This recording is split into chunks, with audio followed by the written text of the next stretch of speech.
The information provided by the speakers and/or presenter on Facebook and YouTube is for general informational purposes only. All information is provided in good faith.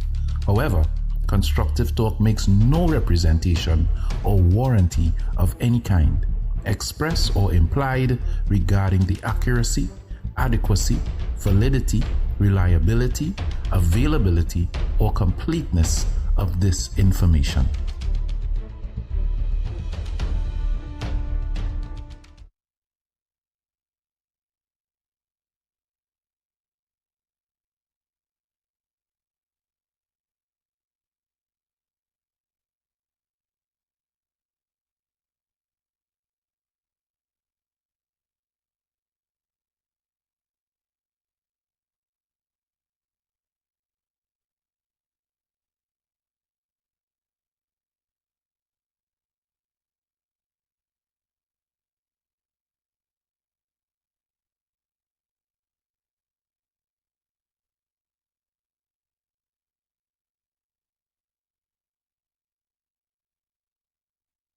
No matter how hungry you are, never eat from the table where disrespect is served. No matter how hungry you are, never eat from the table where disrespect is served.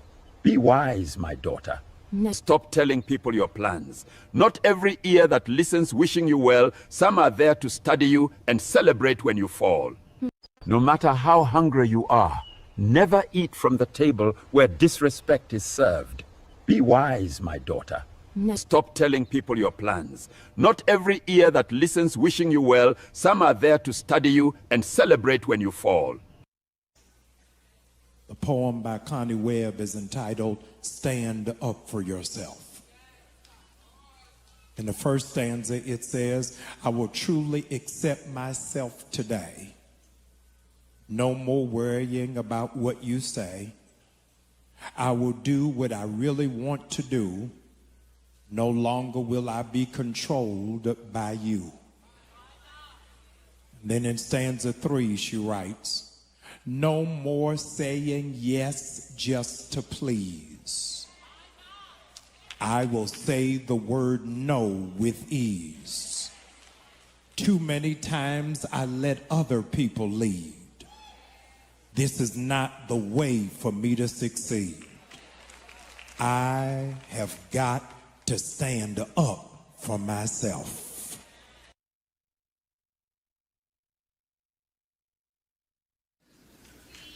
Movement is medicine. Sharpens your mind, balances your body, fixes your focus. Elbow your neighbor and tell them you got to bust a move.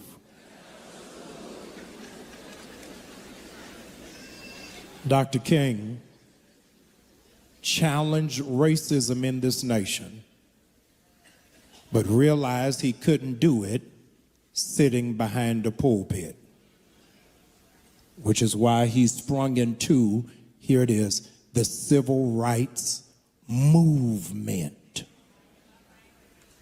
He marched on Washington. He pulled down the curtain of segregation for the mistreatment in the South to be seen by the entire world. He pushed back against unfair voting laws. He pulled down Supreme Court decisions of division and stood against barking dogs and fire hoses. To be clear, it was not an event. It was a movement. It was protest, legal challenges, civil disobedience, and boycotts, stretching every part of the American body politic all at the same time, because he knew stagnation would be the death of us. I rise this morning because we as a people have become lethargic, sluggish, and sedentary, because we've been sitting so long in comfortability that we no longer feel inclined to make a move.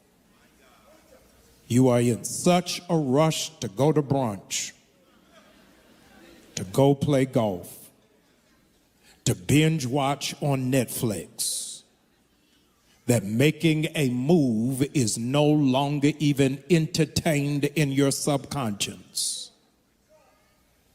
ICE in Minneapolis has killed an innocent woman named Renee Macklin Good. And as of this hour, the officer will face no penalty. We're going to have to make a move. An ICE agent threw tear gas in a car full of black children, some of whom are in ICU in this moment. Just this week, one ICE agent has been charged with SAing a detainee because it was the only way he would allow her to get visits. 1,000 more agents are headed to Minneapolis this week. Not even realizing, ladies and gentlemen, that ICE is now the new slave patrol. The Klan no longer wears hoods, they now wear masks.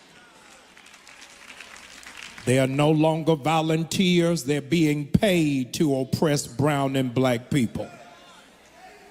The budget for ICE must be frozen immediately.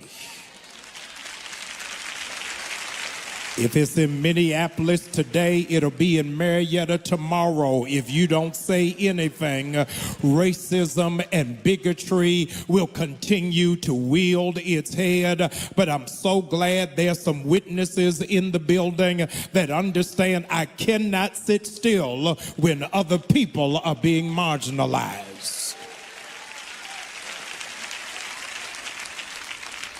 Donald Trump said civil rights has made white men get treated poorly. If they getting treated poorly, then black people are below welfare. They want to go door to door and arrest people with no warrants and no probable cause, and all while he has named himself as the acting president of Venezuela. He's asking Jamaicans and Haitians to self-deport, but has said nothing about illegal Germans and Italians and Swedes because they believe, here it is, that if you are black or brown, you are illegal, but if you are European, then you are permissible. Ladies and gentlemen, the cost of living is skyrocketing. Upcoming elections are being questioned. And military leaders who speak up for accountability are having their pensions being cut. I want to start by reading a quote for you that is trending online now. Someone sent it to me and I saw it so many times. I think it's good for us to read this quote. I'm sure when I start to read it, you will be familiar with it. It says, out of hatred for the cockroach, the ants voted for the insecticide. Out of hatred for the cockroach, the ants voted for the insecticide. They all died, big on in the tail, including the housefly that didn't even vote. They all died, including the housefly that didn't even vote. It says an African proverb, but it could be a Trinidadian and Tobagonian proverb. It is so true of our situation here today. I want to start by reading a quote for you that is trending online now. Someone sent it to me and I saw it so many times. I think it's good for us to read this quote. I'm sure when I start to read it, you will be familiar with it. It says, out of hatred for the cockroach, the ants voted for the insecticide. Out of hatred for the cockroach, The ants voted for the insecticide. They all died, big on in the tail, including the housefly that didn't even vote. They all died, including the housefly that didn't even vote. It says an African proverb, but it could be a Trinidadian and Tobagonian proverb. No matter how hungry you are, never eat from the table where disrespect is served. No matter how hungry you are, never eat from the table where disrespect is served. Be wise, my daughter. Stop telling people your plans. Not every ear that listens wishing you well. Some are there to study you and celebrate when you fall.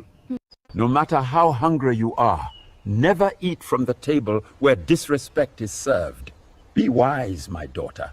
Stop telling people your plans. Not every ear that listens wishing you well. Some are there to study you and celebrate when you fall. The poem by Connie Webb is entitled Stand Up for Yourself.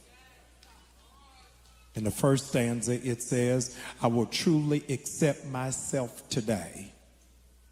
No more worrying about what you say. I will do what I really want to do.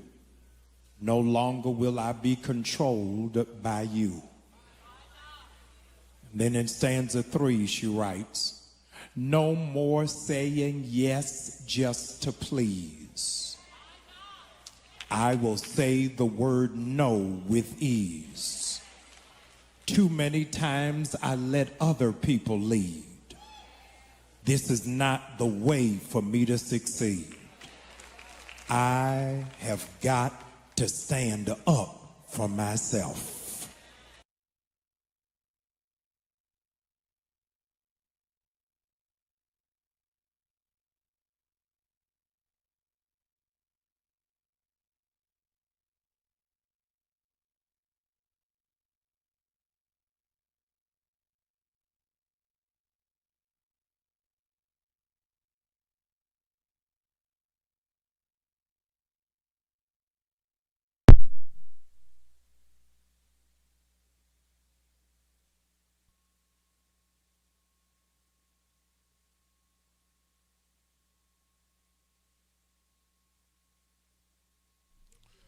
Good evening, everybody locked on to Constructive Talk.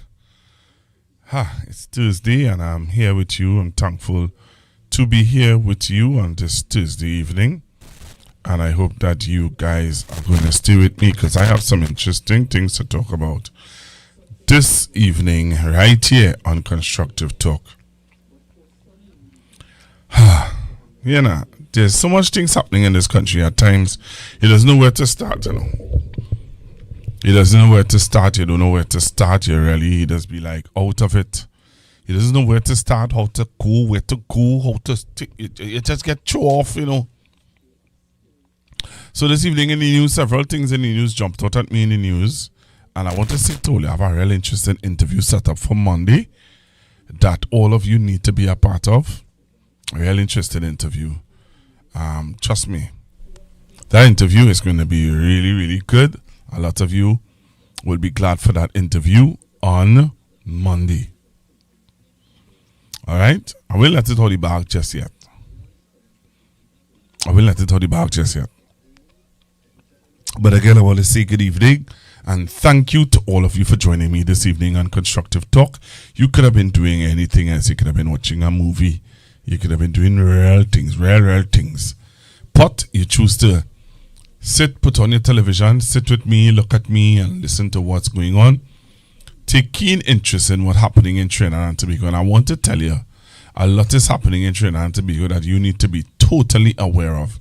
So here's what I want you to do. I want you to sit back, relax. I want you to share the live to somebody who you think need to be on the live. Because we're going to be dealing with some things, not just, yes, current affairs and things that is in the news. We're going to be getting into those things. But I really want to generate a real specific discussion. I want to generate a discussion this evening. And I want to hear from first time viewers, first time callers. I want some first time callers. And I want to generate a conversation this evening. All right? Around things that are happening in Trinidad and Tobago. All right? If you're hearing me properly, just put some thumbs up in the chat. All right? So those of you who are on YouTube, I'm not on Facebook because we got banned from Facebook. Just letting you know that. So some of you, if you know people who are accustomed to looking at me on Facebook, you can tell them, hey, Pastor Google is not on Facebook anymore, you know, here on YouTube. All right? So what I'm saying to you is that share the live to them now and tell somebody, hey, yeah, this is the show to be on in the evening time. So if you're hearing me properly, what I just would like for you to do is to give me some thumbs up. Put some thumbs up in the chat for me if you're hearing me properly. If you're not hearing me properly, let me know so that I know what to do. I'll have to adjust and fix and switch and ticks and ticks and, you know. So, looking out for your response on my sound if you're hearing me properly. All right.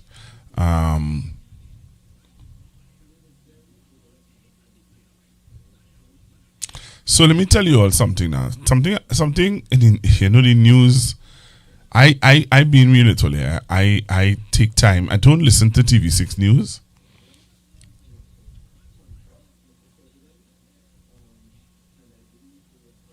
Yeah, I don't listen to TV6 News because I don't really get. I try to listen to CNC3 News for several reasons. But boy. Here now, the news is getting interested every day, but we're not going to lose focus. We're going to stay focused on what's going on in the news. And we're going to stay focused on some of the things that we're hearing in the news. All right? I'm seeing on the news where babysitter charged with sexual penetration of a minor. Babysitter charged with sexual penetration of a minor. Olio, look out for the children, please. A woman who worked as a babysitter has been charged with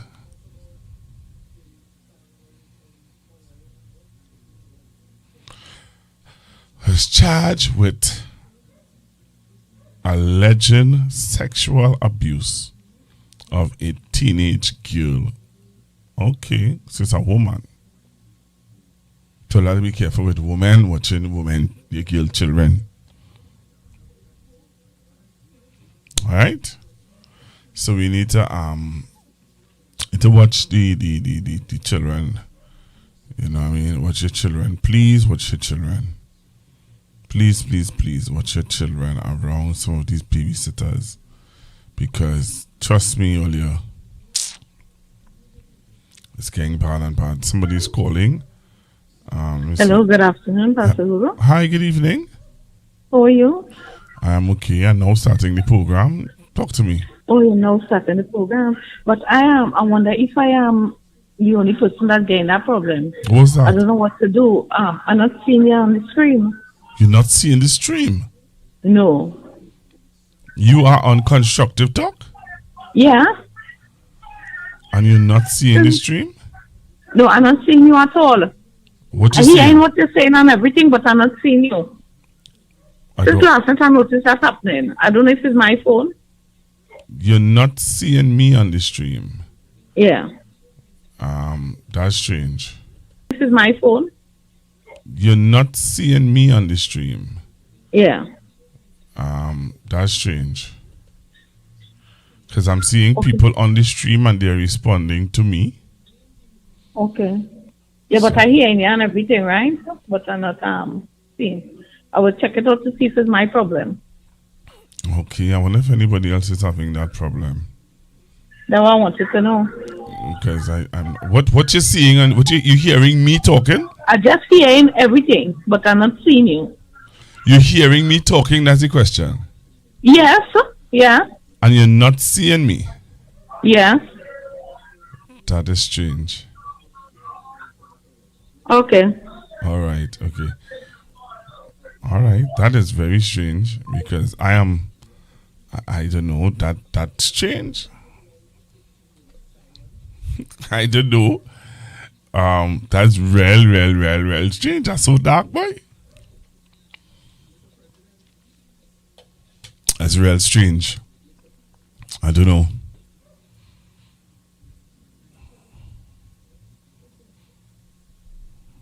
Okay. So I don't know. I don't know what to say. I'm confused there on this one. I'm confused with what the caller just said. She said that she's hearing me, but she's not seeing me. Yeah. While now and happening now, Pastor. Okay. Somebody said that you need to restart your phone. Somebody says play with the video cable, VGA and HD. Okay. I see in you. Okay. Let her check her device. All right. Okay. Okay, so somebody is saying yes, she needs to restart her phone. All right, cool. All right, so let's get into the program this evening. The information provided by the speakers and or presenter on Facebook and YouTube is for general informational purposes only. All information is provided in good faith. However, Constructive Talk makes no representation or warranty of any kind, express or implied, regarding the accuracy, adequacy, validity, reliability, availability, or completeness of this information.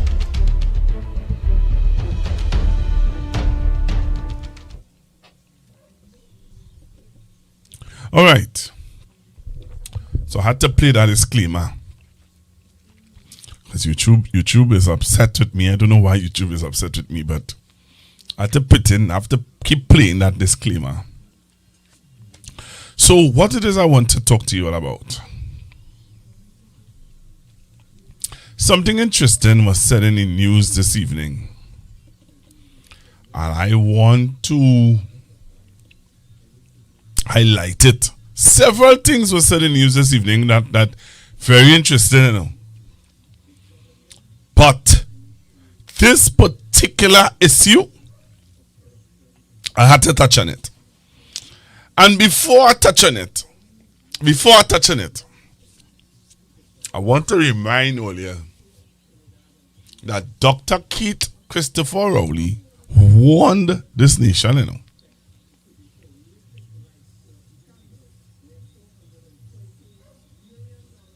What do you want to say?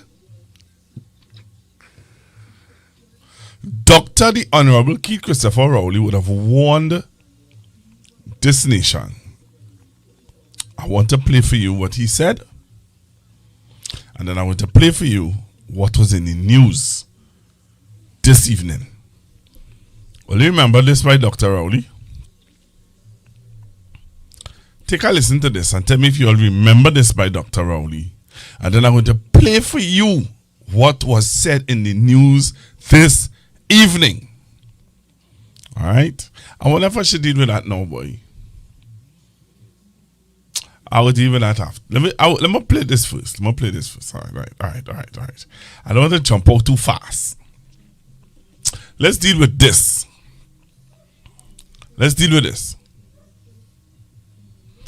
Take a listen to this.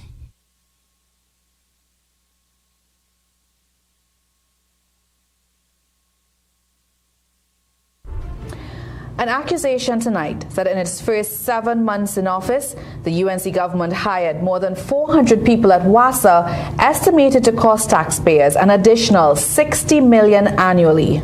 Former Public Utilities Minister Marvin Gonzalez says the move contradicts the government's promise to make WASA a leaner, more efficient operation. But the current minister is pushing back, arguing the PNM left the utility with critical vacancies and insisting most of the new hires were brought on short-term arrangements. Between April 29th and November 30th, 2025, a span of 7 months, WASA hired 426 people. The salaries for those workers range on the lower end, $8,000 a month for a staff assistant, all the way to $60,000 a month for a director. It will cost you, the taxpayers of Trinidad and Tobago, upwards of $60 million. Now, the former Public Utilities Minister sought to underscore that was the wage bill as of November last year, an expense that he claims has crept upwards since then. And the information that has come to me is that as of December last year, there are over 500 to 600 persons that were employed in the Water and Sewage Authority, costing you, the taxpayers of this country, over $17 million. Now, Marvin Gonzalez asked everyone to take their minds back to May 15th, 2025. I told her I'll put it in a spin. Today I give you this. We will scrap it. Gonzalez said this was the same government who scrapped the PNM's transformation plan for WASA, saying it will save taxpayers $30 million. And they are now riding the taxpayers' backs of this country with an increased salary tag of over $70 million. But Gonzalez wasn't done there and unleashed another bombshell allegation claiming that there was a racket running in WASA where people paid managers a bribe to get a job. $5,000 or $10,000 to people within the management of WASA to be employed. Gonzalez is claiming that led to the termination of a senior HR manager. However, the Public Utilities Minister is firing back. Firstly, Barry Podarat said the HR manager in question was on a short-term 3-month contract, which was renewed. However, he chose to resign due to family commitments and health issues. So to put these blatant lies and malign people's character in the public space is nothing new to the PNM. Addressing the 426 new hires, Minister Podarat said he met a number of unfilled vacancies at WASA in middle management and lower-level jobs. Minister Podarat said a number of people who were hired last year were done so on a short-term basis with 3 to 6 month contracts. Therefore, he said the $60 million wage bill is not an annual recurrent expense. What has happened is usually there will be short-term employment, and that is what has occurred over the last couple of months to supplement the challenges that we were facing in terms of persons being promoted as well as new projects coming on stream. Podarat said through this, government was able to slash outsourcing labour costs by up to $400 million. CNC3 News asked the minister how many of the 426 employees were on short-term contracts. However, he did not immediately respond. It was not done in any type of secrecy at all. Drag your bomb, Mr. Fiddler. I have a story for you. I said I have a story for you. I have a story for you. Well, I like that, though. From the time you hear a correct, you're dead. From the time you hear a correct, you're dead. Because all you do, move along. All you do, move along. Once you hear me say, she say, you're pulling up like DJ. You wanna get it pouring in all its glory. Nice and man don't like to disappoint, cause I can't live on an anointed to tell you the truth. So here's the inside scoop. Last election was the strangest year. No lie, I don't PM get a couple sweat. When they done not enough the polls, they appoint 173 years old. Come to them, boy. Celebration will glass half a knock. People pass out, can't do the work. 2 days past the leader can't sit. Podarat say white all unfit. When the mark buzz, when the mark buzz, when the mark buzz, that they was drinking, boy. You either laugh cry or cuss. I say bust, bust. When the mark buzz, when the mark buzz, real brave who's pass. Bacchanal is a must. From the time you hear la courée, you're dead. From the time you hear la courée, you're dead, because all you do move along. All you do move along. Once you hear about tang, you're pulling up like a wagon. You wanna hear the touring.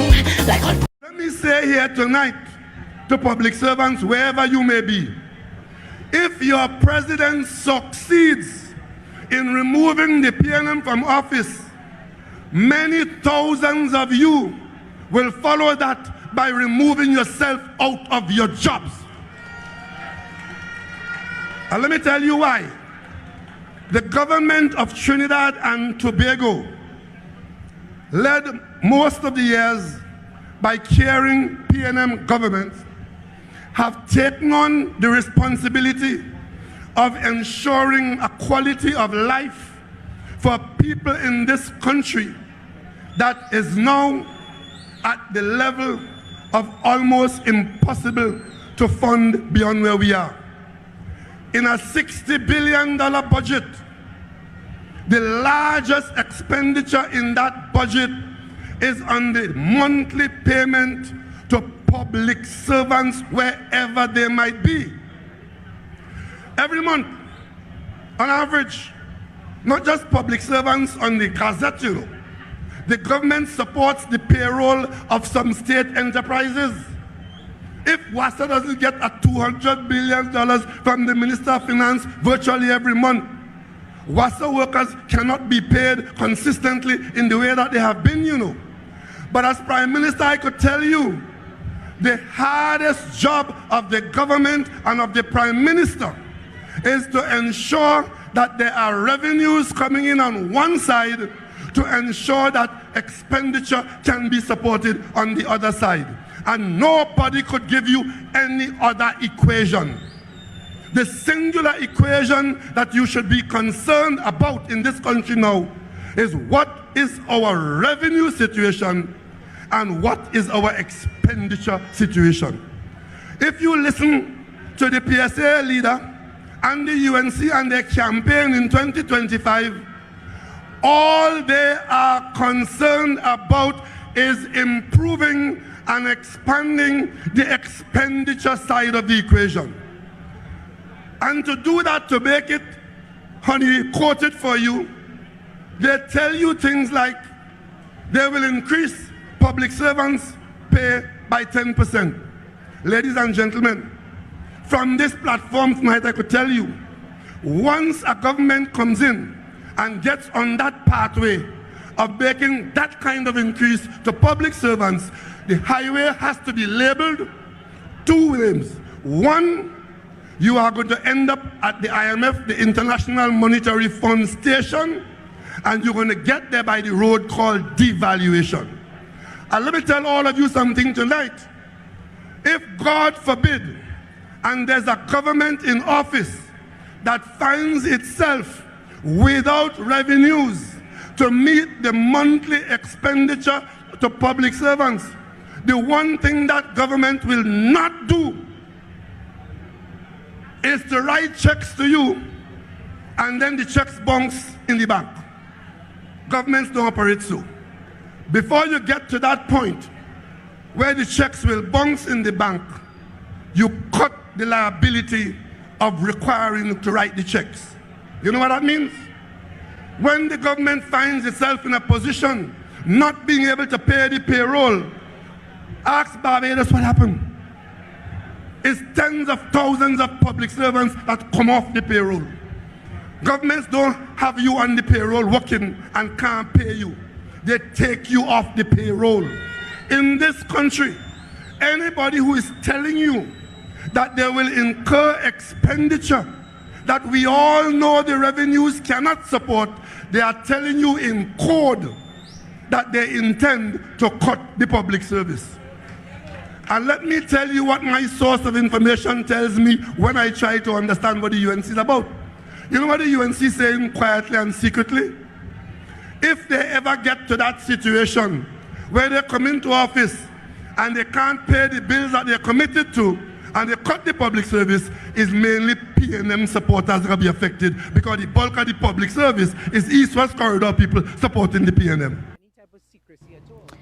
Finance Minister Devendranath Thakur says government will not allow the International Monetary Fund to dictate its development agenda. After meeting with the IMF as part of its routine annual economic health check with countries, The minister made it clear that while the administration will take note of the fund's recommendations, national policy will be shaped by a people-centered approach.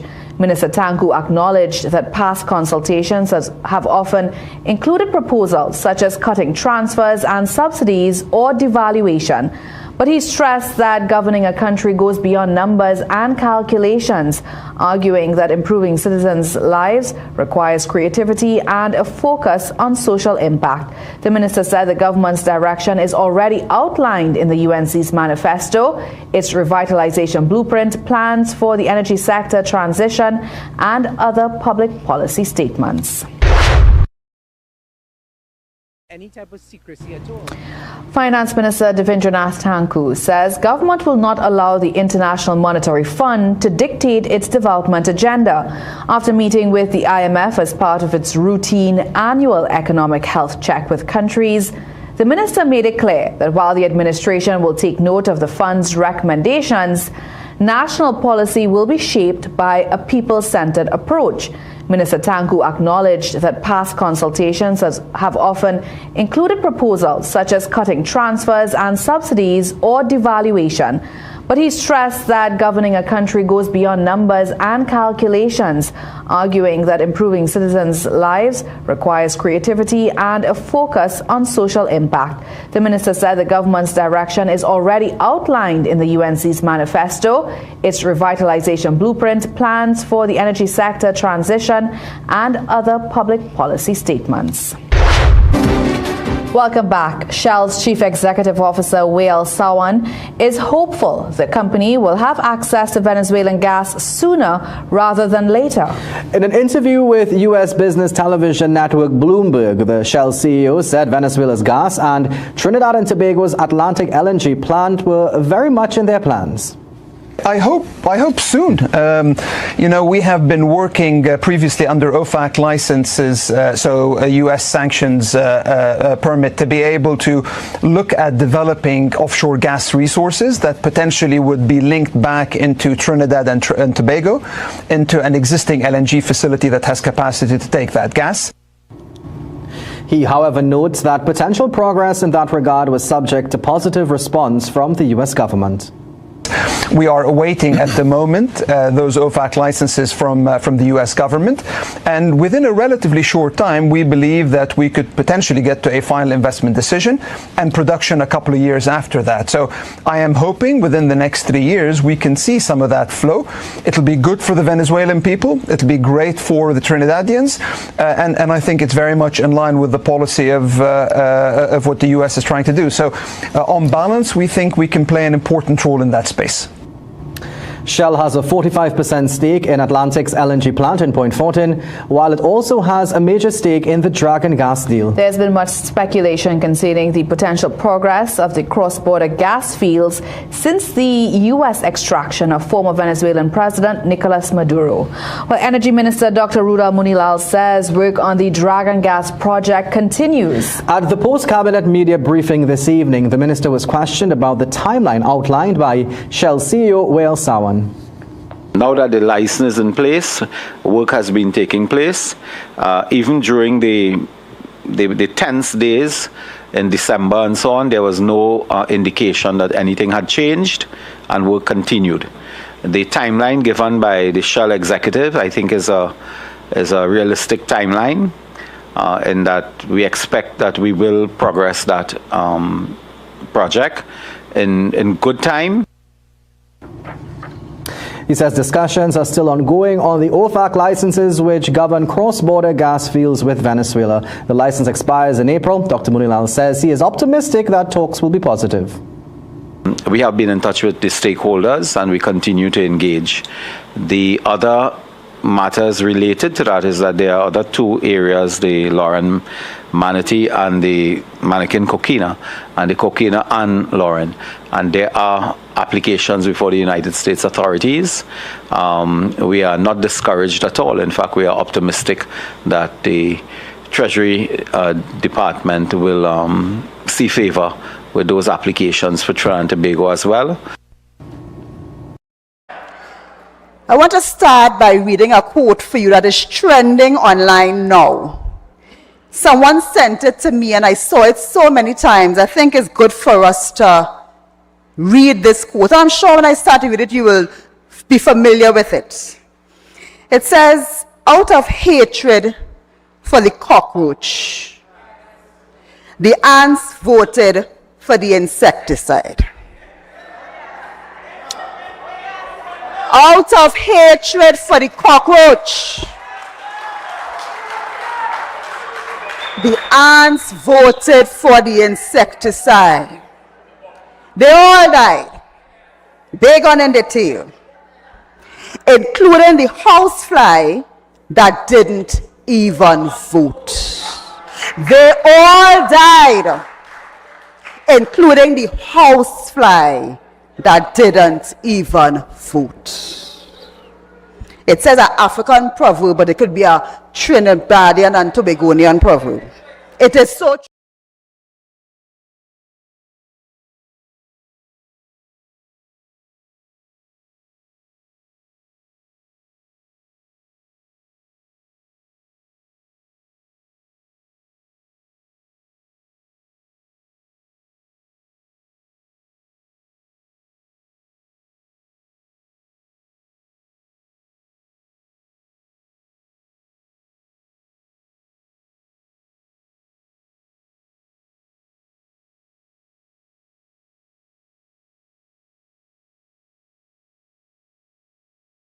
The information provided by the speakers and or presenter on Facebook and YouTube is for general informational purposes only.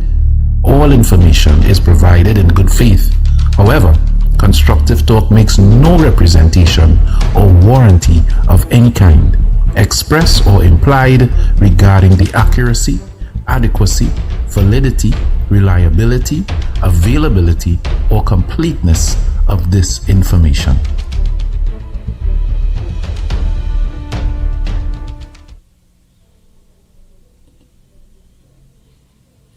All right, so I'm back with you. So here what now, taking some calls on those videos that I just played. The IMF is here. Okay, the IMF normally does a financial review, and on Monday, I believe it is, you would have heard Mr. Manning spoke about it. So the IMF is here. They are doing their reviews. They are giving their advice. But I played for you what Dr. Rowley said. This is going to be very interesting times ahead, Trinidad and Tobago. Very interesting times ahead. Really interested, I don't know about you, but I am really, and this is going to be real interesting times, So you heard about WASA. You heard Minister Gonzal in the what do you call it? You heard Minister Gonzal at the press conference today. The opposition at the press conference today. A lot of people felt that the press conference was really, really good. The information was sound, and it would have opened up people's eyes to what's happening, what is going on in what really going on. It opened up people's eyes to what really going on in WASA. Okay? So really and truly, I want to hear from you this evening. I want to hear from some of you this evening. What is your thoughts about what you are hearing that's happening in Trinidad and Tobago? I'm taking your calls.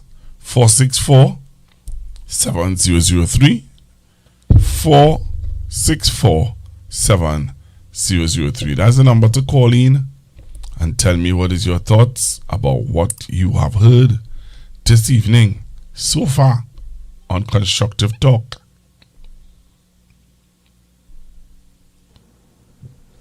Pastor Guru, you see, just after I talk to you there, I see the screen come up, right? And you have on a purple shirt. A purple shirt. Okay, somebody calling. Hello, good evening.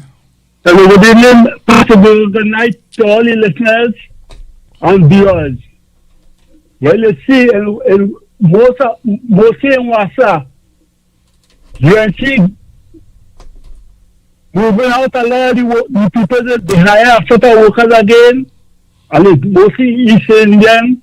They put in major positions. Caller, don't do that now. I don't know that, and Mr. Gonzal didn't say that.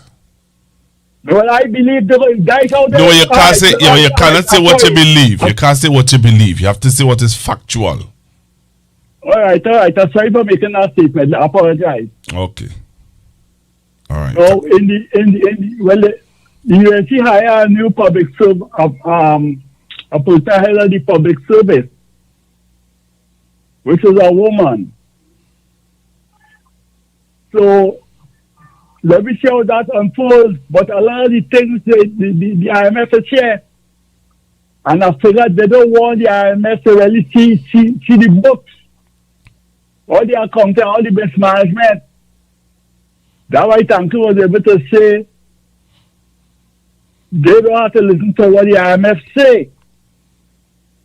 You understand? And you know when the IMF give you a recommendation, you have to follow through to make sure that your economy is stable again. Or to bring back a certain level of growth and development, and then they want that because they had the place in an economic mess. You understand? So this is some of the things that we are to watch. It's going to be very interesting. But Wassa of itself had to, the demand that they bring from Jamaica, they had a way. I think Jamaica, okay, he was doing a very good job. People are saying that Padas is not telling the truth. That's what some people saying. You understand? But that whole, this place is a total economy in a real serious mess. Thank you. All right. Thank you very much, caller. The information provided by the speakers and or presenter on Facebook and YouTube is for general informational purposes only. All information is provided in good faith. However, Constructive Talk makes no representation or warranty of any kind, express or implied, regarding the accuracy, adequacy, validity, reliability, availability, or completeness of this information. All right. So I had to deal with that there. All right. So we're taking your calls on 464-7003, 464-7003. I think the voice noter is on the wrong live, so I may have to send the correct one for her. Just after I talk to you there, I see the screen come up, right? And you have on a purple shirt, African shirt, right? African blouse, and it keep coming on and coming back on, coming on and coming off. That's how it do what it doing. So I don't think it's my phone, you know.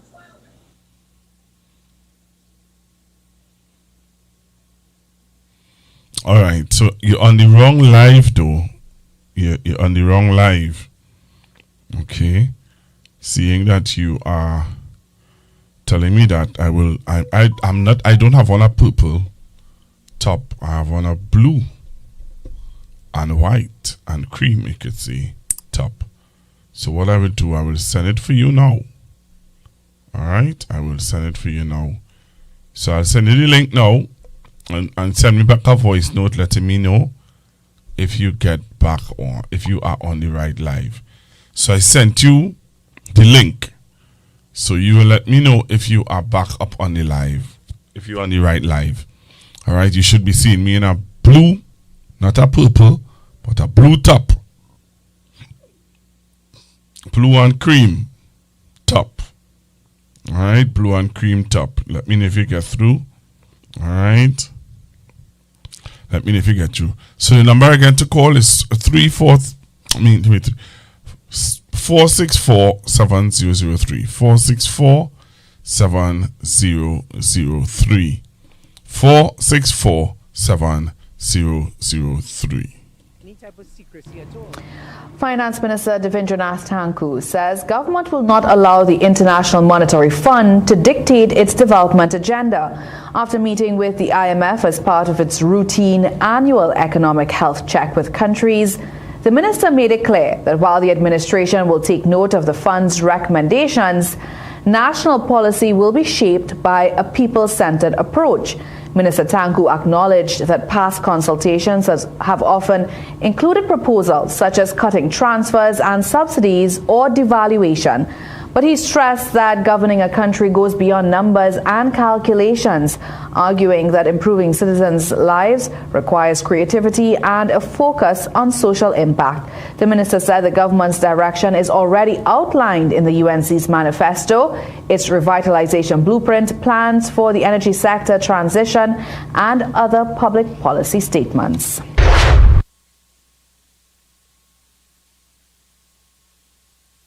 All right, so let's discuss that a little bit.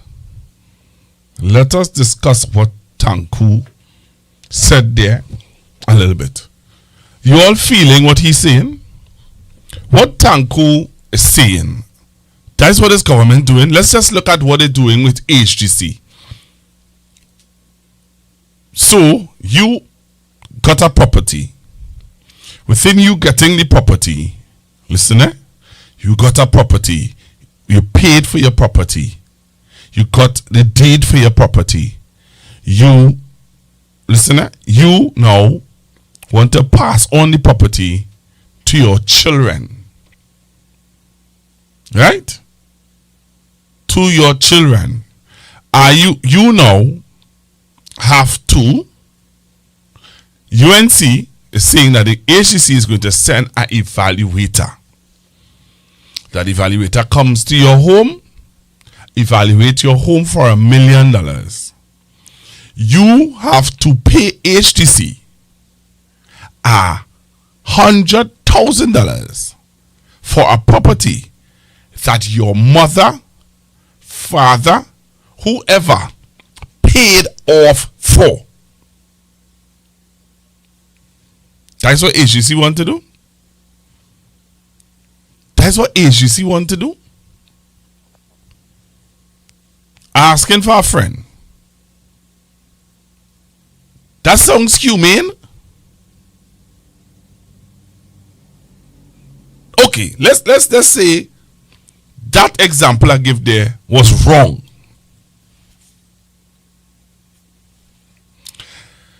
Okay, your mother acquired a property.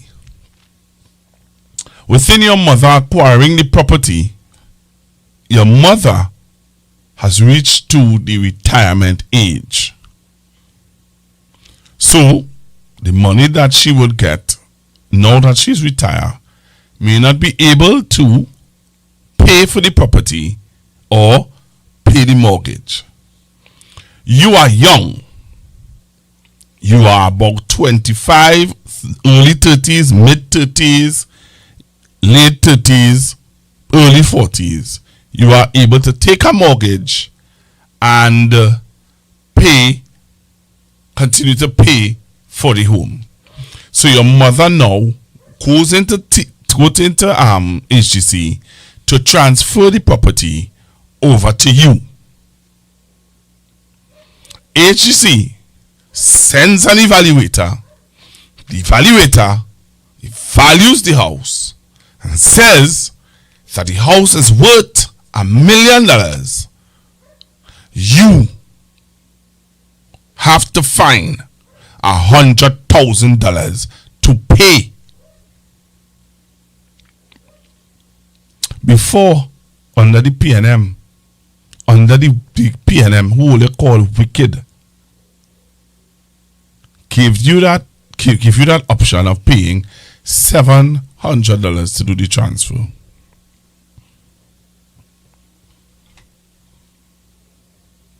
under the PNM, you had to pay $700 to do the transfer. Huh? Only answer me. Everybody live, like everybody live shocked with what I'm saying. Like people on the live shock. Like the live just gets like the live stick or something. Only hearing me? Hello? People hearing me? Only just heard what I said? Everybody hearing me? Hello? Hello? Ole hearing me? Ole hearing me? Ole, let me tell you something. I want to get deeper into this.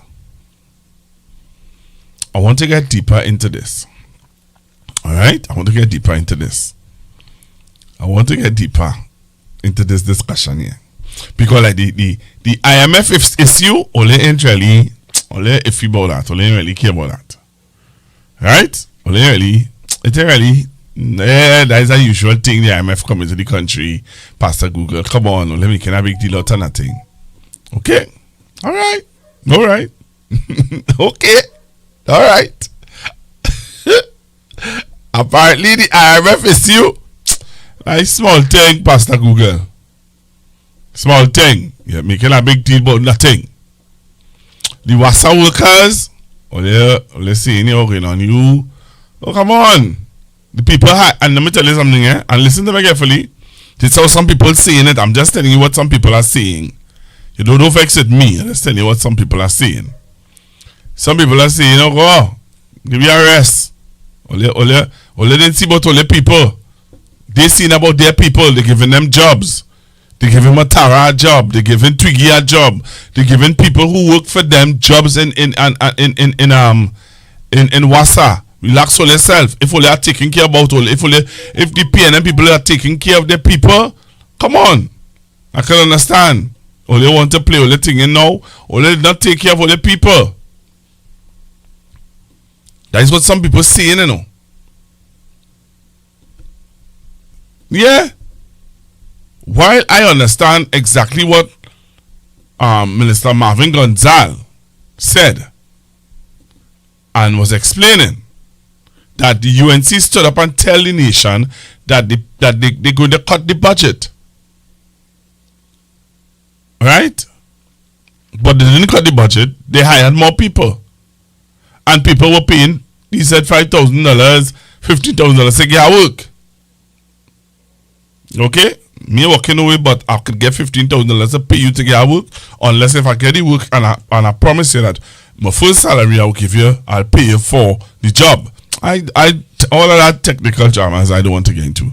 But what I want to get into is this, I realize only don't want to talk about the IMF, only don't want to talk about Shell. Yeah, only don't want to talk about Shell. Only don't want to talk about the OFAC license by the thing coming to end in April, January, February, March, April. We don't want to talk about that.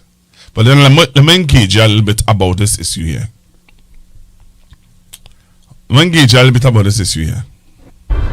Former Housing Minister Randall Mitchell is revealing a hike in transfer and sale fees by the Housing Development Corporation. In making the disclosure today, Mitchell shared an HDC stakeholder document detailing the new fee structure which takes effect immediately. Tonight, the Prime Minister is defending that decision. Soyini Gray has the details. The Housing Development Corporation is increasing its transfer and sale fees with immediate effect. So,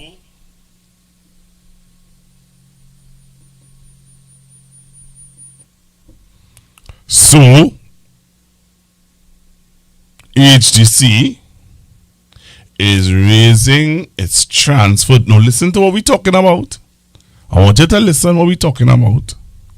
With immediate effect. With immediate effect, we should have been out on the streets, you know. Let me tell you a secret. Let me tell you a secret. With immediate effect, we as a nation should have been out on the streets. But you are saying now, I don't think we understand. I don't think so. So I tell you the secret. On Monday, you better join the program and get close to 2,000 people on the live. Because I don't think black people understand what it is going on.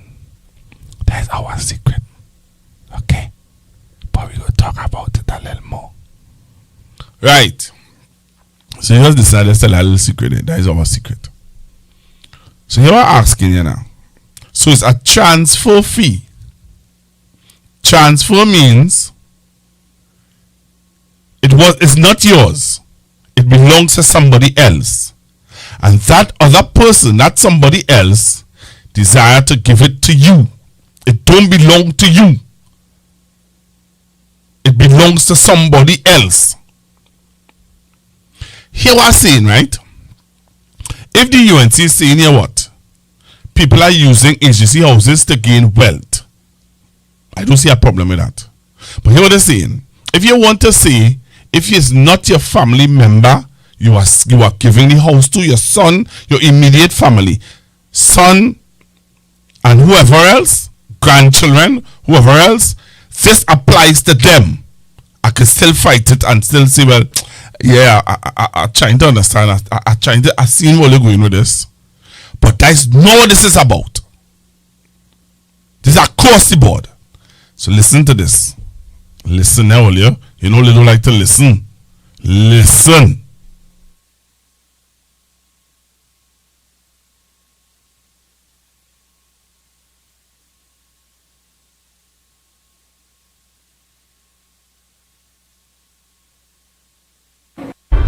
Former Housing Minister Randall Mitchell is revealing a hike in transfer and sale fees by the Housing Development Corporation. In making the disclosure today, Mitchell shared an HDC stakeholder document detailing the new fee structure which takes effect immediately. Tonight, the Prime Minister is defending that decision. Soyini Gray has the details. The Housing Development Corporation is increasing its transfer and sale fees with immediate effect. The revelation came from former Housing Minister Randall Mitchell, who obtained the new fee structure in an HDC document. In making the disclosure today, Mitchell shared the stakeholder document dated January 29th. Previously, it cost $700 to transfer ownership of an HDC unit. However, with the changes, anyone inheriting a unit must now pay 5% of the purchase price to complete ownership.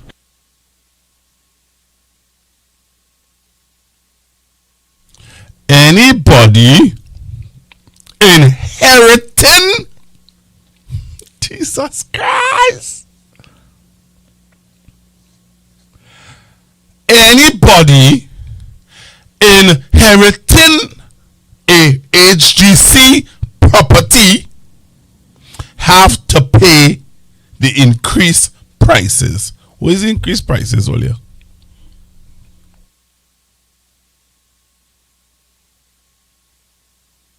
For a unit costing $500,000, this change is estimated at $25,000.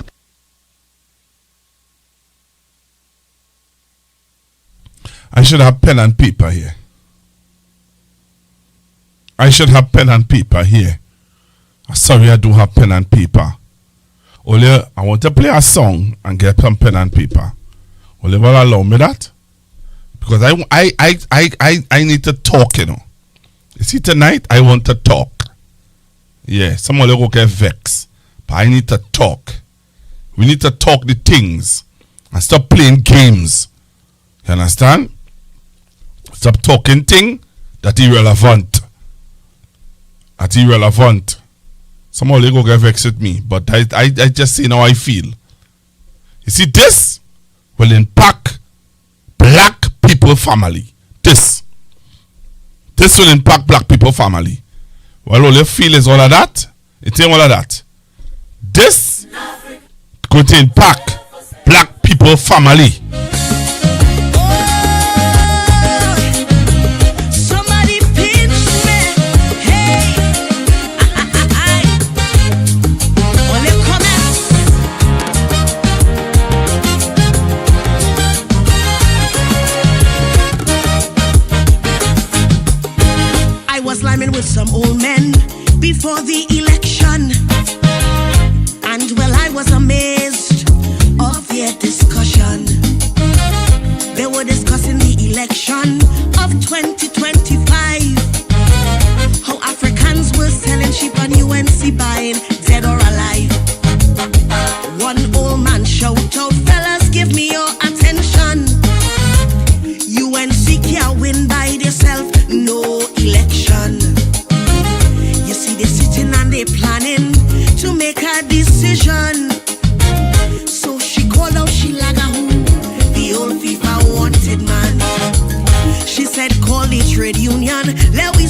They're waiting patiently.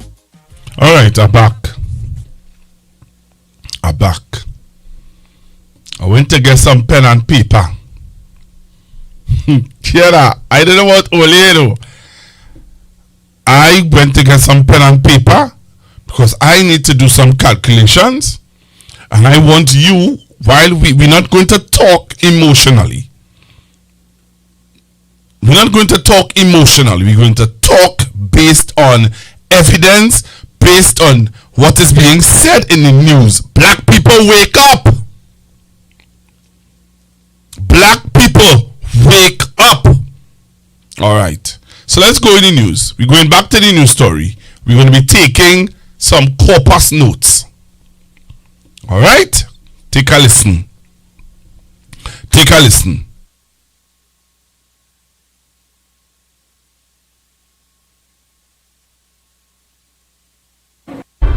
Former Housing Minister Randall Mitchell is revealing a hike in transfer and sale fees by the Housing Development Corporation. In making the disclosure today, Mitchell shared an HDC stakeholder document detailing the new fee structure which takes effect immediately. Tonight, the Prime Minister is defending that decision. Soini Gray has the details.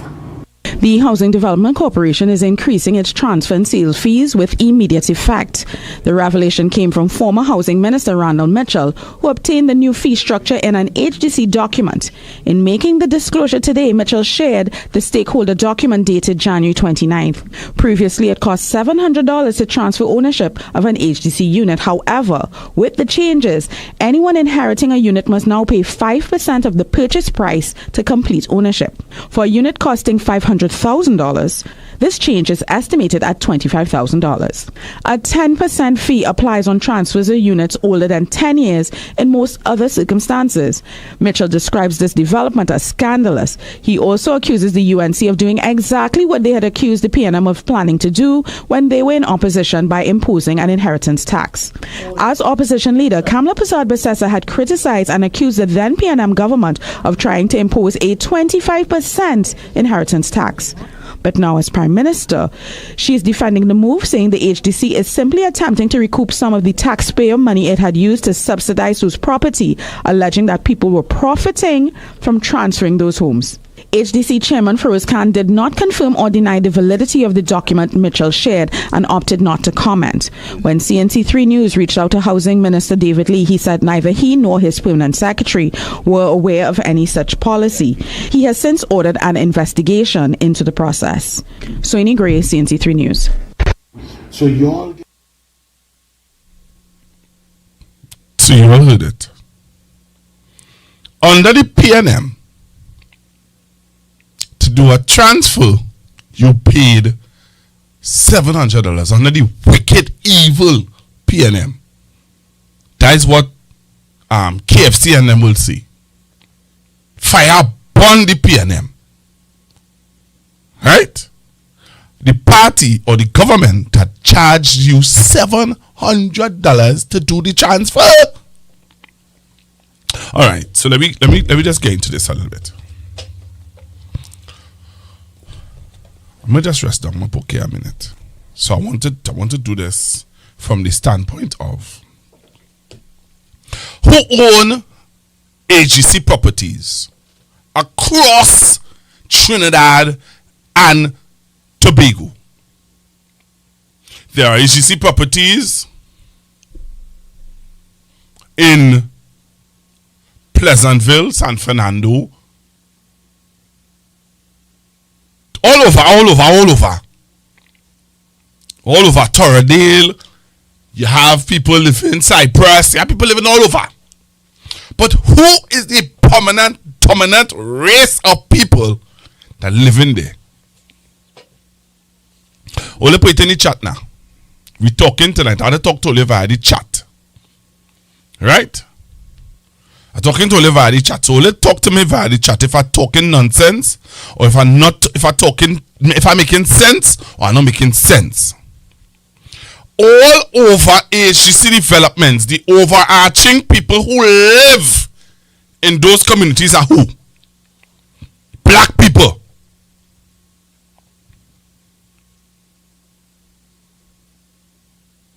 Black people.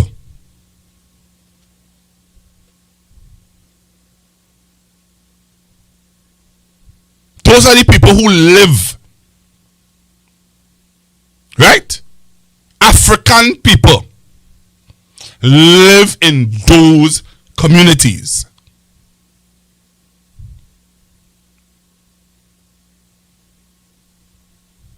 Right? If we know, I build on a point. We know that most of the people who get these properties are people, right? Are people who are public servants, right? Are public servants. They are public servants. Some of them they may work in the private sector, but in all and in all, they try to get their mortgage that will reach to their retirement. Right or wrong? Right or wrong? Will you talk to me on the chat? When you get a property, a HDC property, you try your best to work out your mortgage that might reach to your retirement, so that you might be able to enjoy your rest of retirement and enjoy your house. Only talk to me.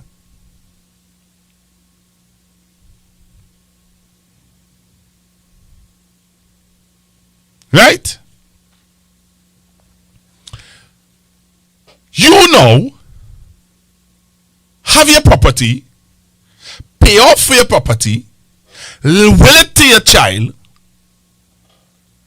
and in order for the property to be transferred to your child, from a book, under the PNM, you would have paid $700.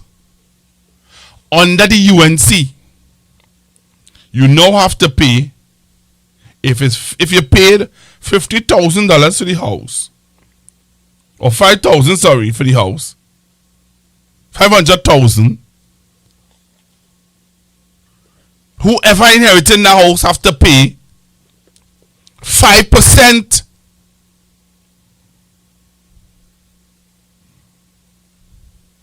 Well,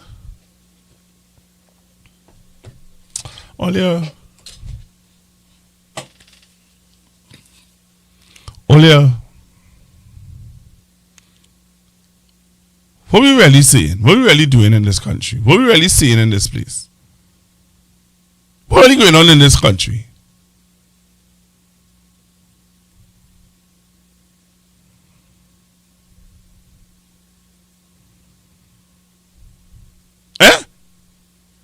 Somebody say madness. Is it madness or gladness? Is this country so much under a spell that we can't see? Black people only can't see. Most of the times, if not most of the times, people who own HDC property, the children, where they get $100,000 from if the property value $1 million?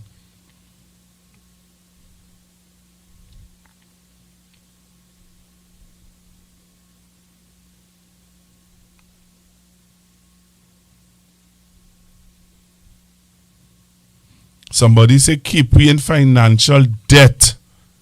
That's what this is about.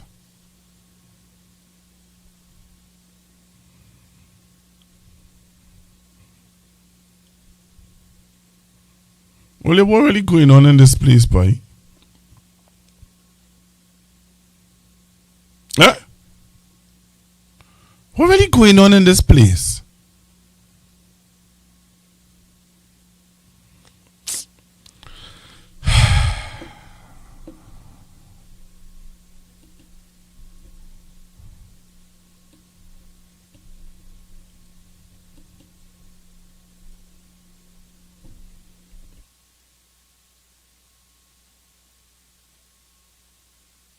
I have received some information And I'm asking if this is true.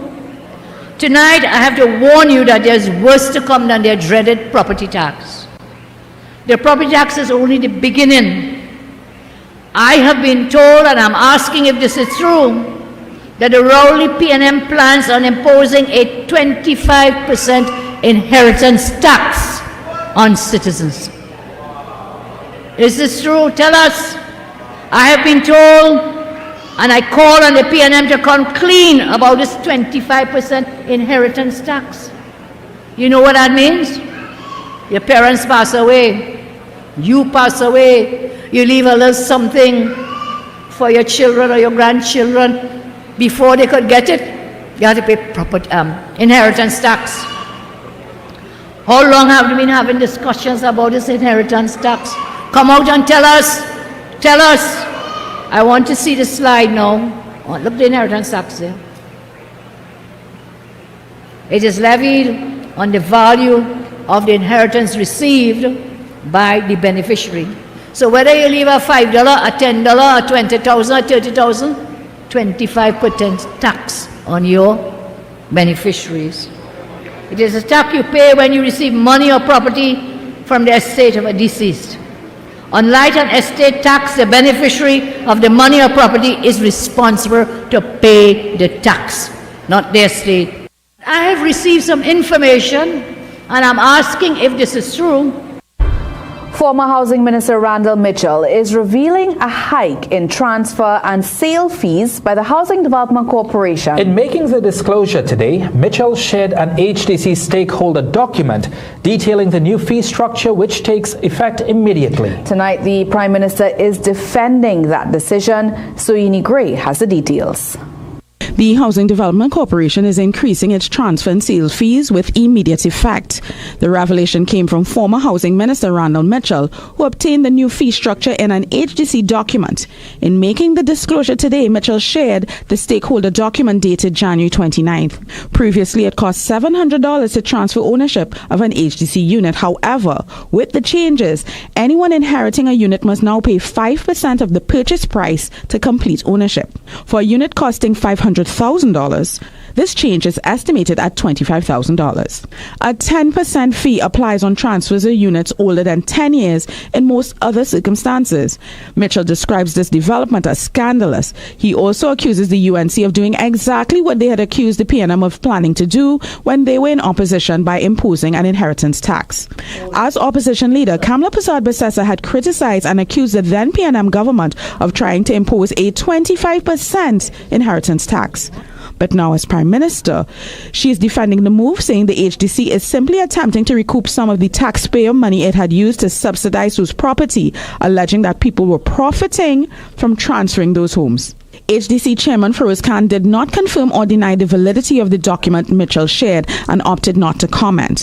When CNC3 News reached out to Housing Minister David Lee, he said neither he nor his permanent secretary were aware of any such policy. He has since ordered an investigation into the process. Soini Gray, CNC3 News.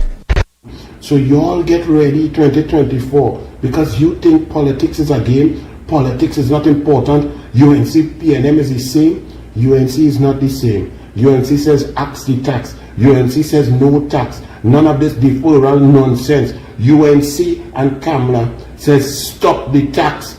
This inheritance tax, this property tax must go. 2020. Don't have anything useful to campaign on. So what do? They cannot engage this PNM on any of the sectors that we're on. So they now resort to lies. Have you all seen the Express on Wednesday, the 12th of July? There's an advertisement at the bottom. It says paid advertisement. Right? The first time I heard about an inheritance tax, I heard it from Mrs. Kamla Persad-Bissessar. Not a single person in government, in a radio program, in a TV program, in a column, in an article, in a joke, ever mentioned that. That was never an issue in this country. but they want something to incite people, to make you feel as though you're going to lose something, and therefore Kamla Prasad Bisesa fabricate this monstrous lie that this government is contemplating and is planning to impose an inheritance tax. So when you pass your house or your piece of land to your child or your grandchild, the government will charge them 25% of the value of the land. The UNC sat down in their office and concocted that lie, plain and simple. So immediately, the Minister of Finance, who is this country's authority on taxes and finance and revenue, came out and said, it is not true. The government has never discussed that. It is not government policy. It forms no part of the program of the PNM. You think they would stop there? Because they have invested in this lie and it is meant to incite the people, they go and pay and put an ad in the newspaper on the lie that they have created, telling them they are bringing 25% inheritance tax. Well, in Parliament, I would have had to say, Mrs. Kamla Prasad Bisesa, you're speaking terminological inexactitudes. You are talking untruths. But in Tunapuna, on this platform, I could say, Mrs. Kamla Prasad Bisesa, you lie.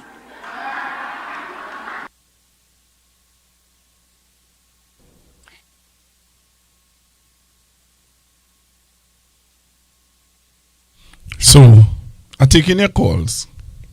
Let's talk Trinidad and Tobago. 464. Trinidad and Tobago, by extension, the world. Anywhere in the world you choose to call in, you can call in. 464-7003. 464-7003. Tell me now, what's all your thoughts? What's your thoughts? 464-7003. Good evening. Good afternoon, Pastor. Good evening. I understand everything you're saying. Well, with regards to the standard people, in many times where it is, right, and a lot of it is destructive. That being said, I happen to be directly in the line of fire with this. You understand? Pastor? I listen to you. Yeah, I have to be directly in the line of fire with this. Because when you tell me, when I finish this models, I was something else. If I decided that the party on the east, he had a fine way from God knows where to go through all this thing. And if you can't afford to find out about the money, you should have my son to go up on his house. Could be on the own. Where if my son can't afford this? Where if my son don't have the money? We're going to have to because I go. You asking me, you just tell me Trinidadians are distracted with carnival, so this is not going to bother them. Not yet, but we are sorry to say, we have a kind of policy or a kind of, we're very reactive, we're proactive because we only see the problem where a lot of FI go. And that's so sad because you try and tell me after I work so hard to acquire this house. I can't find this house to the renter. So he had to find money out from going those way to get the house that he far the thing. Nah, you go get it, man. Or they will fix something. You go work out. So, and if you get it out, the house, there are somebody waiting to buy the house. So the mortgage still on and he has nothing else. Nah, man. They go work out, so. How? What's going on? I mean, I thought about other things. I can talk about WhatsApp. Because I was just within this mark box. I'm watching the show. Did you really have a next day? You understand? Was that? I could talk more about that, but I don't watch your show. You really want to find out, but I could talk about that. I was waiting for the boss. Because since June last year, we just seen faces that just appearing. What am I going to do? What am I going to qualify? I'm not going to appear. So, I mean, like I said, I don't change the program because I don't know what you see. So, I don't want to complain of my work. Whenever I talk more, I'll put more peace. All right. Right? Yeah. Let me get something. Thank you very much. So what we're seeing is, right, what my question to you is, let me just take some calls. Hello, good evening. Well, good evening, Pastor Google. Good evening. Well, this development, this one in particular, and others that went before, we really should be pushing the streets, carnival or no carnival. We can't sit by and allow this UNC to really do us, especially African people, this kind of injustice. Because if it is that you're those who you would have left the property for is unable to cover that money, because based on the value of the property, will the UNC forfeit? Will they seize the property? They don't know. But this is why I'm saying that the PAM or opposition generally should come out and those who study it in detail, so let us know what the consequences are if you are unable or dependent, the person dependent is unable to come up with their funds. What will they do? Yeah, but my thing is I mean, I just asking. Not really. Yeah, no, but what I'm saying to you though, yeah, I personally think that it should not even be. We should not even have to worry. We should not even. This should not be a discussion. Quite agree with you. It is $700 I used to pay before. If you say okay, all right. If you say we're going to charge you $800, $1,000. Yeah. No problem with that. But you are saying that you're going to charge me based on the value of the house. Right. So the house is valued at $1 million. I have to find 100,000. I mean, how ridiculous that is. I mean, that is extra. You're not saying that all. That is ridiculous. I mean, so because even for 500,000, as you said earlier, you'll be paying 5%, and I just started, and that'll be $25,000. You understand? And such like other fees and other things are added to it. I mean, it's ridiculous. But you're quite correct. This policy will be impacting African people. Thank you very much. Thank you very much. Yeah. Hello, good evening. Yeah, good night, Pastor Google once again. I feel the Prime Minister bluffing. She bluffing, but she not bluffing. When the reporter asked her, she said it is to recover monies that the taxpayers have paid. She not bluffing. The news reported it twice that she said yes. Boy, if that is really true, I don't know. Something has to be wrong with she. How you mean if that is really true?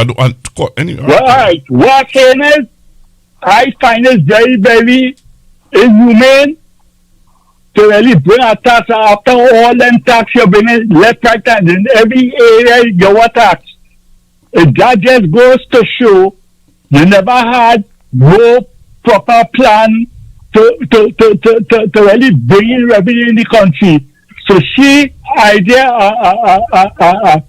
getting revenue is through taxing people in every single area. And to me, I find that abusing your power and they're taking advantage on the poor people. And most of the people, as you say, would suffer is African people in those areas. You understand? I will make it even worse. While East Indians could go and have land as collateral, the majority of African people in no land to use to go in a bank to pay them nothing. Let me ask you something. The people who get in Caroni lands This is not applicable to them? This is not applicable to people who get colony lands. This is only applicable for people who own HDC properties. Like, only understanding what's going on in this place or what? All right. So what I mean? So it's only all right. I understand so you can. Oh, all right. I understand what you're saying now. You can't use the handy to think that, but go see right. I'm not gonna let it clear. I told you I will use that to get money to pay thing. Well, right. As you said that now, they're saying it's now boy that abuse of you're abusing your power and interfering to assassinate people's constitutional rights. That is abuse. Thank you, and I find she should not go down that road at all to bring no kind of but you're doing PNM for that. I know it's a lie. Why you coming and bringing it now that you're in power? You're abusing people. All right, thank you very much. Yeah. Thank you. Okay, thanks. Hello, good evening, caller. Pastor, Mark's our question. If this going for HDC housing alone, what about the if like what you say that you die and you have to hand it over to your son, you have to pay X amount of money. What about if you die and it never happened that you have to transfer the place? And your son living in the house. Noel, listen to this. All right. So you saying that okay, the deed, all right, the deed is on my name. I die and I do a will, and on the will I said that the property goes to my son. Right. The wisest thing to do, and African people need to stop that. If you get up, before you die, do a will. Right. Because that does create bacchanal. That is the problem now. So if you don't do a will and your son is just living out his time in the property, that means that your son cannot use that property for anything. For nothing. That property, right, is just going to be a livable property. Nobody can use it to buy another property. You can't use it to start a business. You can't use it to get a loan. You can't use it for nothing. You can't even use it to take a bail for somebody. No, but what I'm saying on the other hand now, that when you say that you make a will and you give him the house and you come and die, then he had to transfer, he's nothing to do anything. You make the will? Say that again? I say if you make a will for him and you come and die. Mm-hmm. The will it has to be transferred over to him. So you have to use the will to get transferred to him. Of course, you have to carry in the will, you have to carry in the death certificate, you have to carry in the relevant documents for it to be transferred over to him. Right. I get it clear now. So here what now? You see, national housing is the first, HDC housing is the first, your operating partner. So all them supporters will get land and house and all them things, they come in after. What do you mean? No. What do you mean by that? No, after she finished with HDC. No, sir. She's not going to interfere with her people. What are you talking about? I'm telling you, Pastor. Sir, listen to me. If she was going to do that, she would have done it across the board. And she said, listen to me. She made a statement. Come on, you alluding to the fact, or you feel that after she finished with HDC, she come into the people. No, let me tell you why she's not going to interfere with her people. She made it abundantly clear the HDC houses are houses that tax people pay for, and they're trying to get back money that taxpayers pay for any land for colony workers. And she here what happened. She intended to take everything from black people. So then, but black people get any colony land? They must live on the road. That is she concept. All right, Kola. Yeah, later. I think I get too emotional. I don't know. Maybe you're hearing something me. You something mean here. Well, let me leave it so now. We play music and come off the program early tonight. If she going on, if it's nothing, well then let we dance and sing Africans for sale.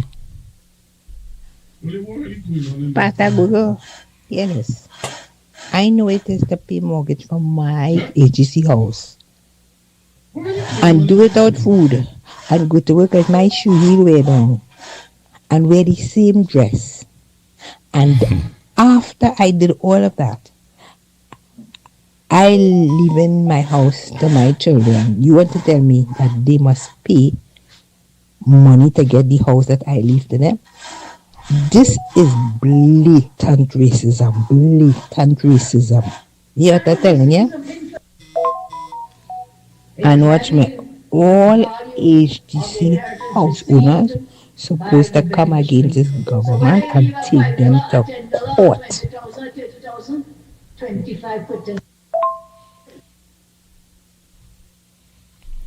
Hello, good evening, caller.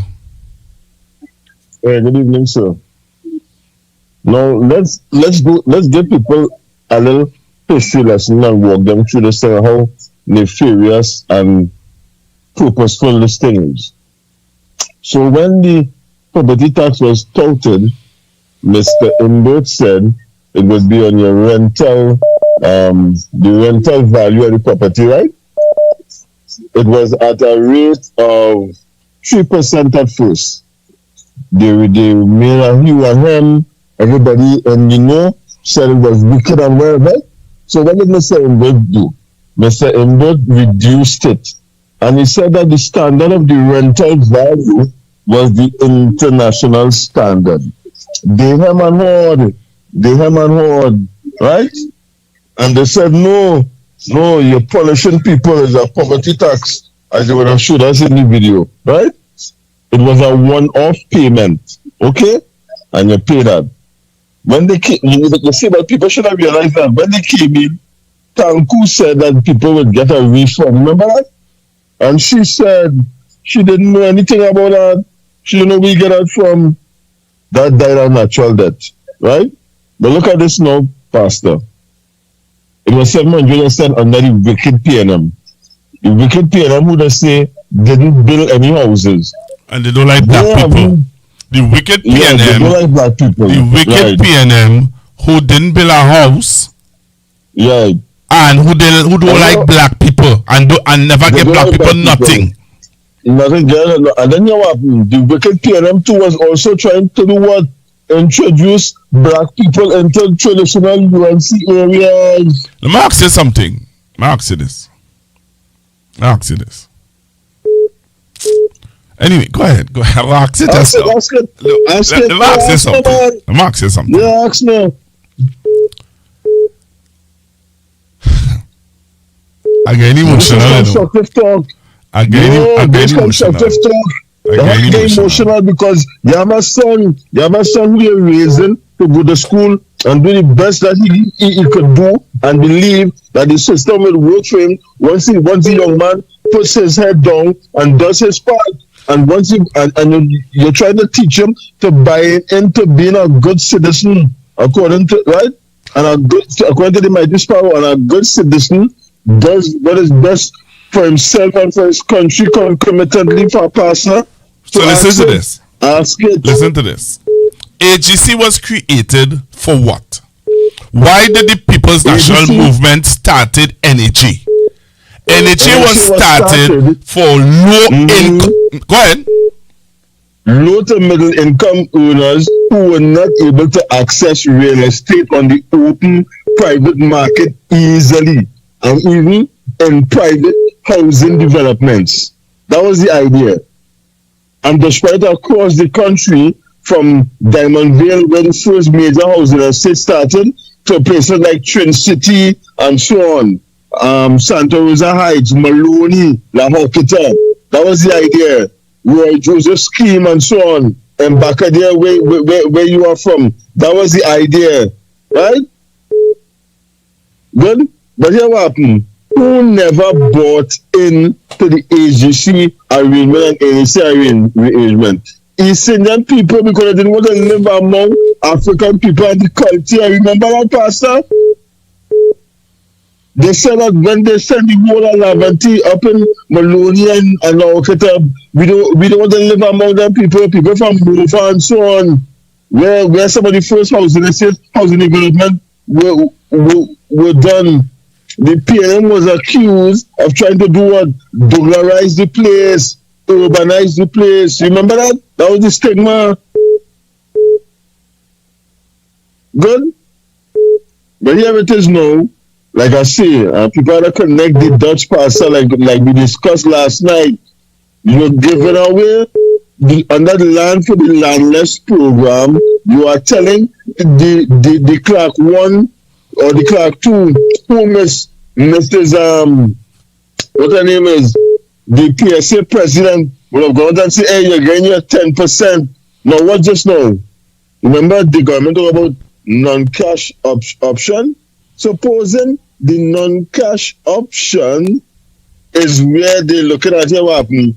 The non-cash option will entail your mortgage and paying it off, but here what happen? We have to wet something on them, and the something we're going to wet on them is to increase the transfer to successor fee. We have to get it back. They ain't getting that 10% just so. Huh? People who are jumping up and smiling and pounding the desk and laughing, right? Enjoy a nice Christmas. When you're going to enjoy, and I has gone up from last month, it's going up again next year.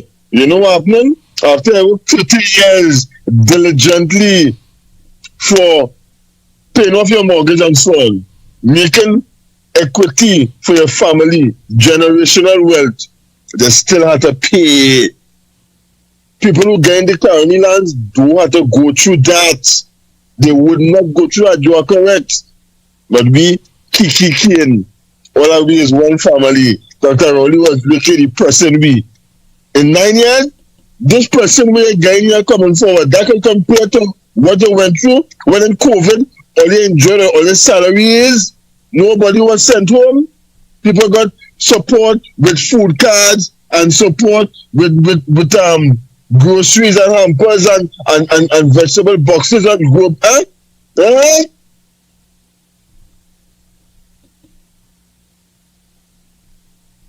Pastor, people are not realizing what is coming. This is what started the problem in places like Rwanda and so on, you know, where there was blatant favoritism towards one set of people and was pressing another set of people. Right? This is a deliberate plan to push people over the edge to do something, you know, especially when she has told us, if you don't behave yourself, I'm going to put on a better SOE. Huh? This is what is coming. This is what they are doing, sir. They are chipping away at the quality of life that African people who have tried to be good citizens and pay into the system have been trying to build. They're chipping away at that. Or we don't care about all you. All you win enough under the PNM. We will stop all your winning. Or we will determine how all you win.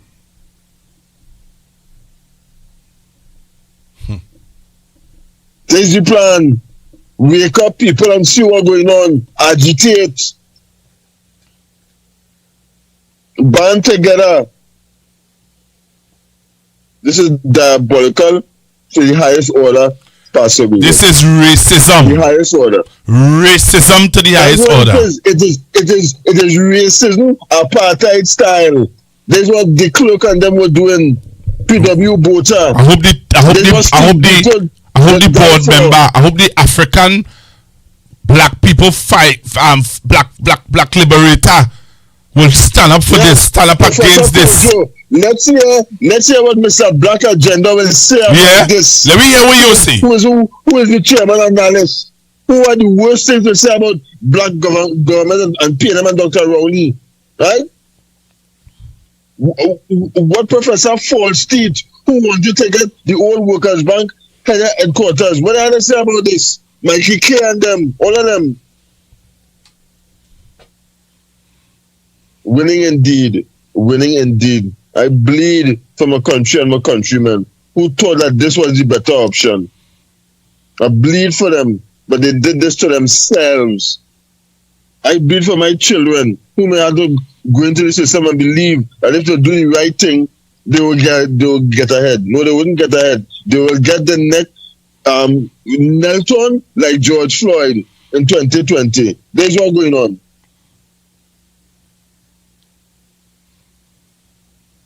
Pastor boy, we tried, you know. We tried our best. There's something wrong with me, yes, Thanks for the opportunity. Yeah, man. Thanks for the opportunity. Thank you. Something wrong, boy. Something wrong. Something wrong. That's what they used to say. Something wrong. You can't tell me we sitting down and accepting this, boy. Ole, as the lady say, was it a caller? I want to let her listen over this voice noter. Listen over what this voice noter had to say. All right, let me take this call. Hello, good evening. Is this my... Hello, good evening. Hello. Hi, good evening, Pastor Google. Pastor Google, this is one reason why they stopped the so-called homestead program for the young people to acquire land. Pastor Google. Could it be one reason why they stopped it? Because I see that connection here. Inheritance tax, more stress for black people, and now black people cannot inherit land now because of the homestead program. So they was against that long time. So all the things that Foster Commons and them was doing, they stopped that program. We really understand Pastor Google. And I want to find out if this would affect the beginners as well. No, it's affecting people who only get right now. It is only affecting people who have acquired HDC properties. So Tobago don't have HDC there? But yeah, caller.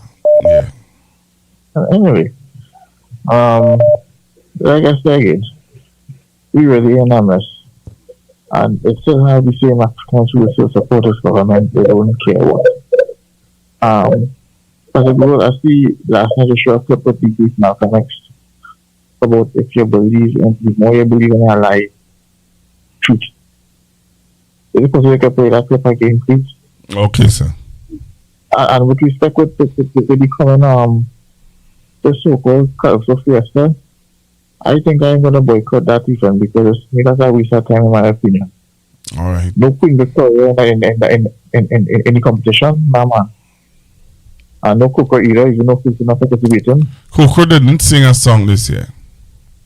I have to understand.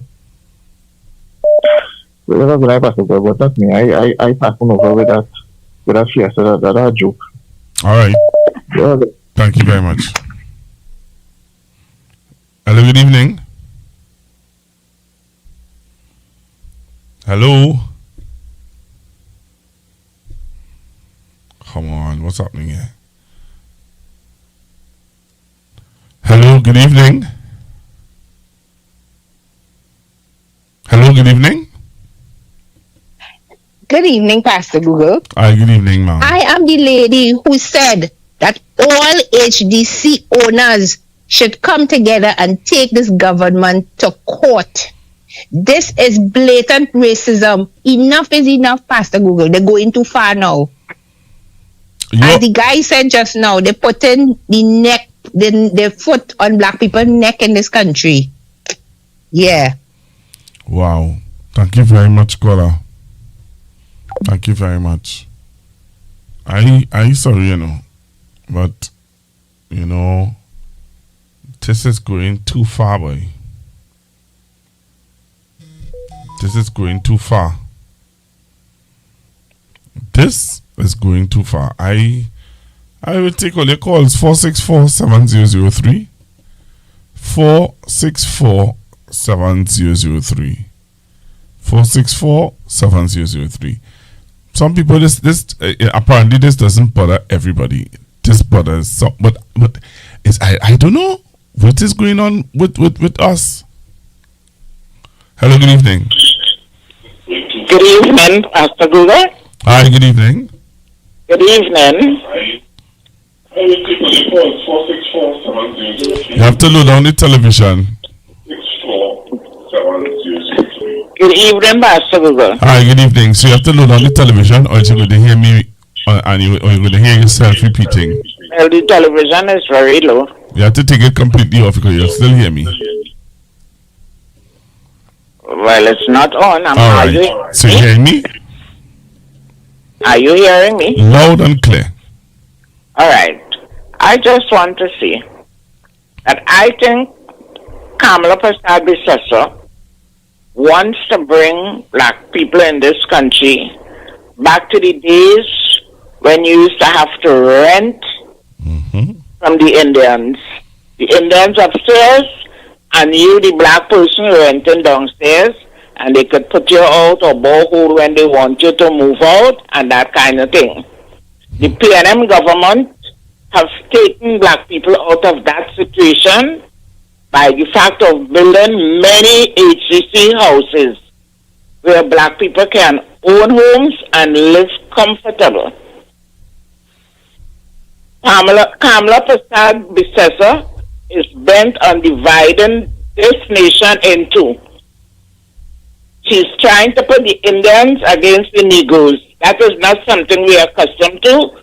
We may have our differences at times, but we still lived in unity.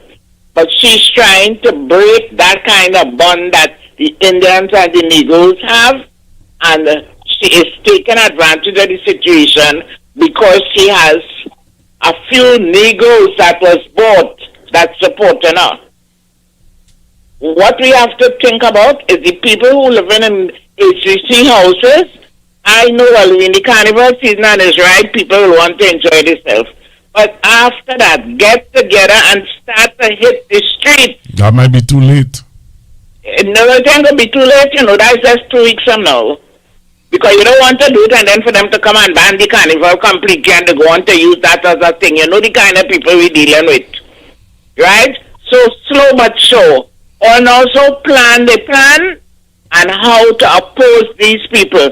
Because you know how many people that own HDC houses and is glad to leave it for their children or their grandchildren, but because it's more Negro people, she don't care. They want to put them on the road. Black people must not have nothing.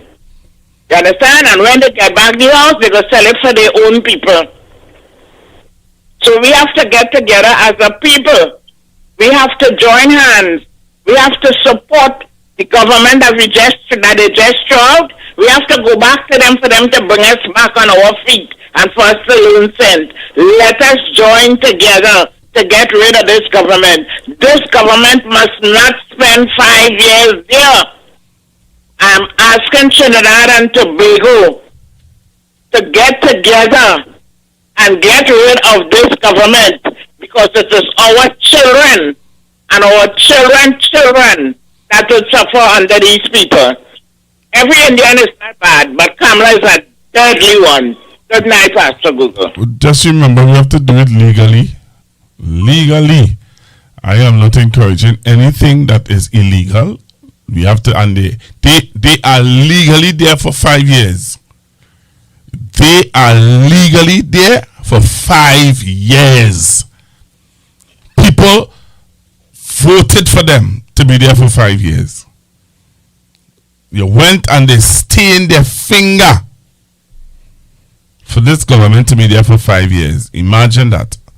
So while we might be saying to move them, you can't move them. How are you moving them? By protest? They call a SOE and stop your protests. Can't move them. Africans for sale, for sale, for sale.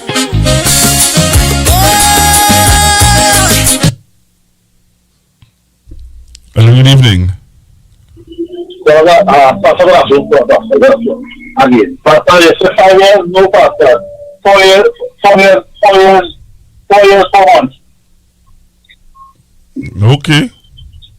Yeah, 4 years, 4 months. Anyhow, I am seeing how far they really going to go, because what next? What next? They have more tricks up their sleeve, man. How far they really going to go? Because everything they come after is they're attacking us. And because look today, my sister, I don't usually would know because you don't pass you never come about. My sister, I'll send me after today where they're banning payment line. Payment line is no more. They ain't ban it. I think the people who would have normally organize it, they are not there anymore. Alright, so one of the young men who would have been there to plan pavement line and to get the artists and all of that, he's not there anymore, but he's doing it in his community. There's something called pavement lime in Pleasantville by Papi's, and Papi's had Marshall Montano. I think tonight he had young brother and all of them out the road. Well, I know that. I know that. Anyhow, that being said, you wait until the last minute to tell me you don't have enough money. And in my culture, supporting that. You don't have enough money. You don't have enough money for Mount in Chado. You find money to pass stage in Shabbat.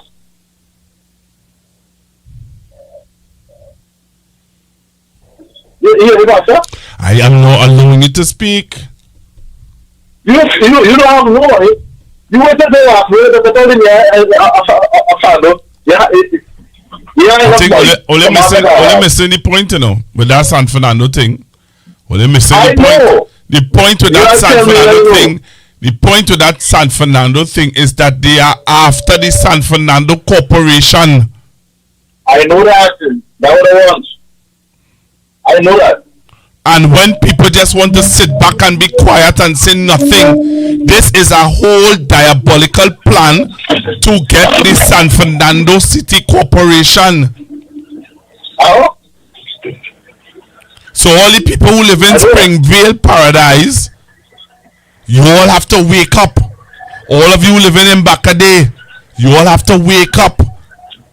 All of you who live in Coquier, you all have to come out in your numbers and vote.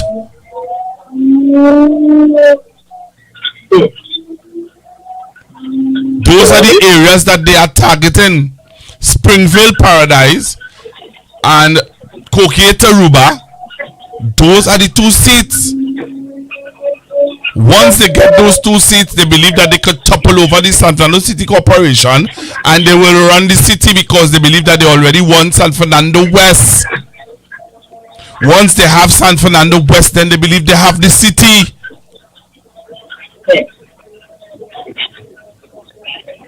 So I know so that this undermine and your more it is the same plan they have for Port of Spain. They know that they can't win Port of Spain, but they want to influence Port of Spain. And if they get 1 or 2 councillors inside of there, they could topple over the city. Yeah. All right. So let me take our next call. Yeah. All right. 464-7003. 464. So I'm put up on the screen for you to see what's going on. The difference between Caroni lands and HDC homes.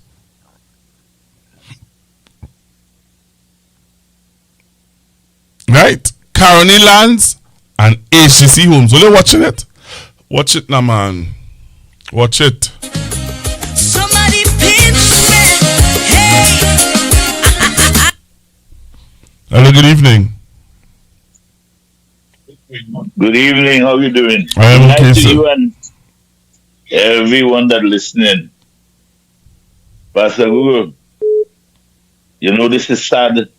I mean, so sad. Why it's sad? Eh? Why it's sad? Because African,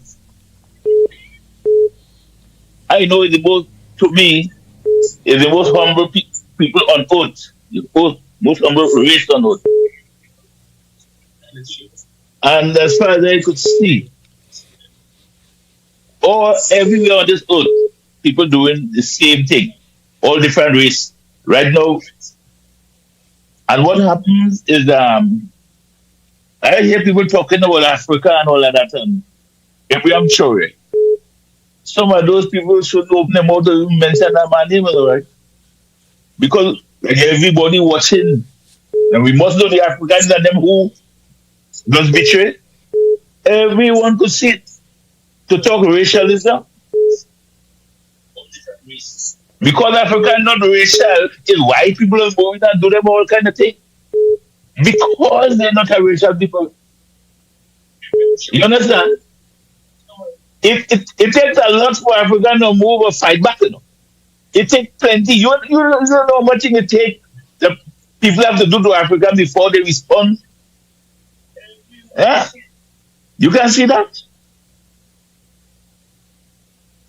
If you talk race in the world, Africa is the least of racialism. Can't mention that. Nowhere in history. The history of every nation is way beyond racialism than Africans. The most humble people on earth, boy. Yeah? They messing with like that? Come on. You can talk. Let somebody else continue.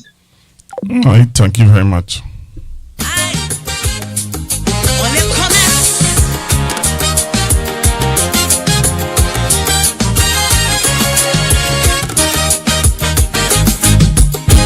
I was liming with some old men before the election, and well, I was amazed of their discussion. They were discussing the election of 2025. How Africans were selling sheep on UNC, buying dead or alive. One old man shout out, fellas, give me your attention. UNC can't win by themselves, no election. You see, they sitting and they planning to make a decision. So hello, good evening, caller.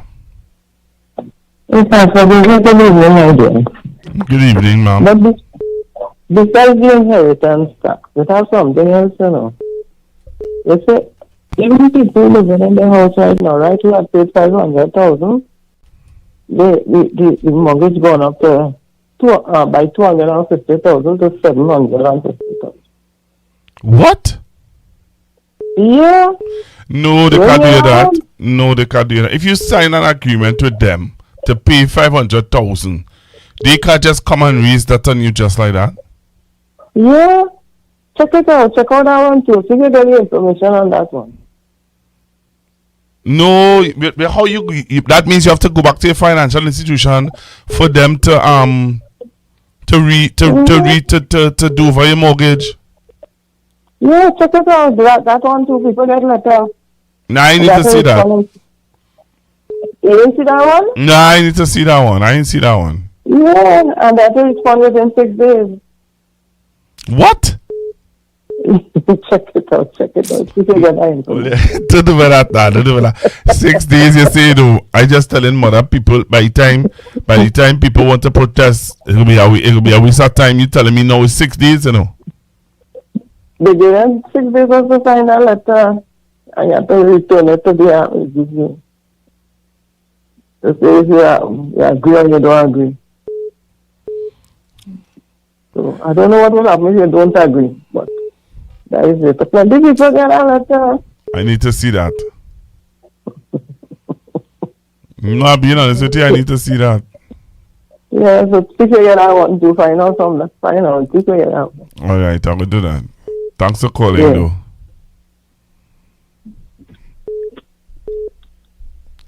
Hello, good evening. Yeah, good night. Hi, good evening. Yeah, good night, Mr. Google. I the guy who had called, I think I don't know, it's about a month ago, and you remember somebody had mentioned, I tell you that like I will have to buy about 10 Indian wigs in order for me to get through in this life here. Nah, you didn't call my program and say that. I don't remember that. Oh, but I think I mentioned that I just tell people that the way how I'm watching the things out here, but because the Bible clearly illustrates that nation shall be against nation and kingdom against kingdom. And when I'm watching the incident with the same HDC, what you're talking is about and shame, I think like that is natural slavery, they bring it back again on people, you know. And I'm watching at different things, what it is here with the state board and the nature thing, what it is going on in the land here. So I had mentioned that already. But I don't know if it's towards you on your program where I had said that in order to the way how things looking like out here, it has to be raised. And if I will have to buy about 10 Indian wigs in order to get through. Well, now, that's the first time I'm saying that on my program. I never heard that before. I don't remember that. Well, I tell one or two, I just be talking at one or two little partners and things outside here, and when I tell them that, they start to laugh. And that is a serious thing what I talking about, because I observing what it is really going on, and I have to be conscious of what it is really taking place out here with the structural element. But I know the scripture say, make the worst period on the face of the earth is facing we as a people on the face of the earth. And I know certain elements that a man's worst enemies will be those of his own household. Remember, Joseph was sold as a slave inside of Egypt by his own brothers, you know. And it's we own people doing them kind of thing down here. I'm watching at what it is taking place, and it has certain things can I won't what I could open up on this program, but I feel to myself I could do that in another time when I call it. I will leave room for clarity and whatnot. But I just always, I think I just use a remark on things between UNC, the devil, and the deep blue sea. Well, I feel you got to go in the deep blue sea. Have a good night, sir. All right, blessed assurance. Yeah, man. The way how it going, the deep blue sea looking more attractive. Whatever I just say. The way how thing looking is like the deep blue sea is what we got to end up. Hello, good evening. Yes, good evening, Pastor Google. How are you doing? Well, I watching tricks and lies. Well, I have two recommendations. Ever hear ignorance of the law is no excuse, right? Number one. The finance minister spoke about something called the real estate investment trust. I would highly recommend that Colin? I listen to you. Right. Finance minister threw something in the budget. He mentioned about the real estate investment trust. That is something that people need to pay very, very, very, very close attention to. The second point of interest is if you want to understand the playbook, there was a caller that called from Orlando's former NJAC individual, and he was giving some criterion as to what we can expect moving forward. But there's a documentary online about the Gupta brothers in South Africa. Right? I'm very, very grateful that there are voices like your own that sounding the alarm, because what is ahead, they say within a year and a half, is not anything that is going to be very palatable. Right? So people need to start to do some investigation into that real estate investment. And notice you're not getting any details about it, It's called the REIT, R-E-I-T, Real Estate Investment Trust, and that documentary, the Gupta brothers in South Africa. Check it out. All right. Thank you very much. All right. Yeah, thanks for your time. You know, I heard I remember in the budget response, in the question and answer and the budget debate and stuff like that, I remember somebody asked the housing minister, we see that they have a smaller allocation. How you intend to build houses with a small allocation that was allocated to you? And he said, we intend to make HDC profitable. Or if anybody remember that, or if I just dreaming. Africans for sale, for sale, for sale. Somebody pinch me. Hey.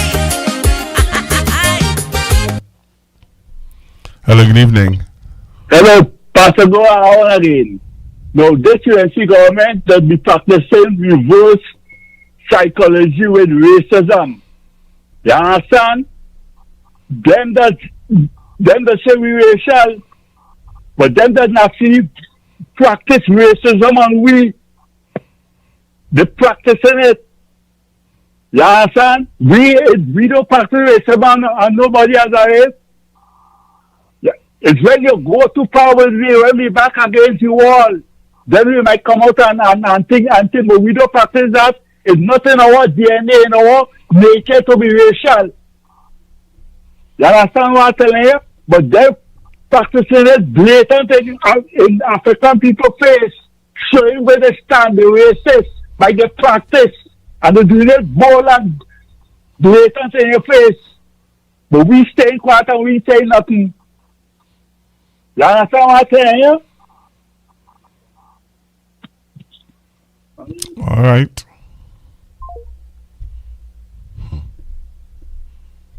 Africans for sale, for sale, for sale. Somebody pinch me. Hey. On les commerces.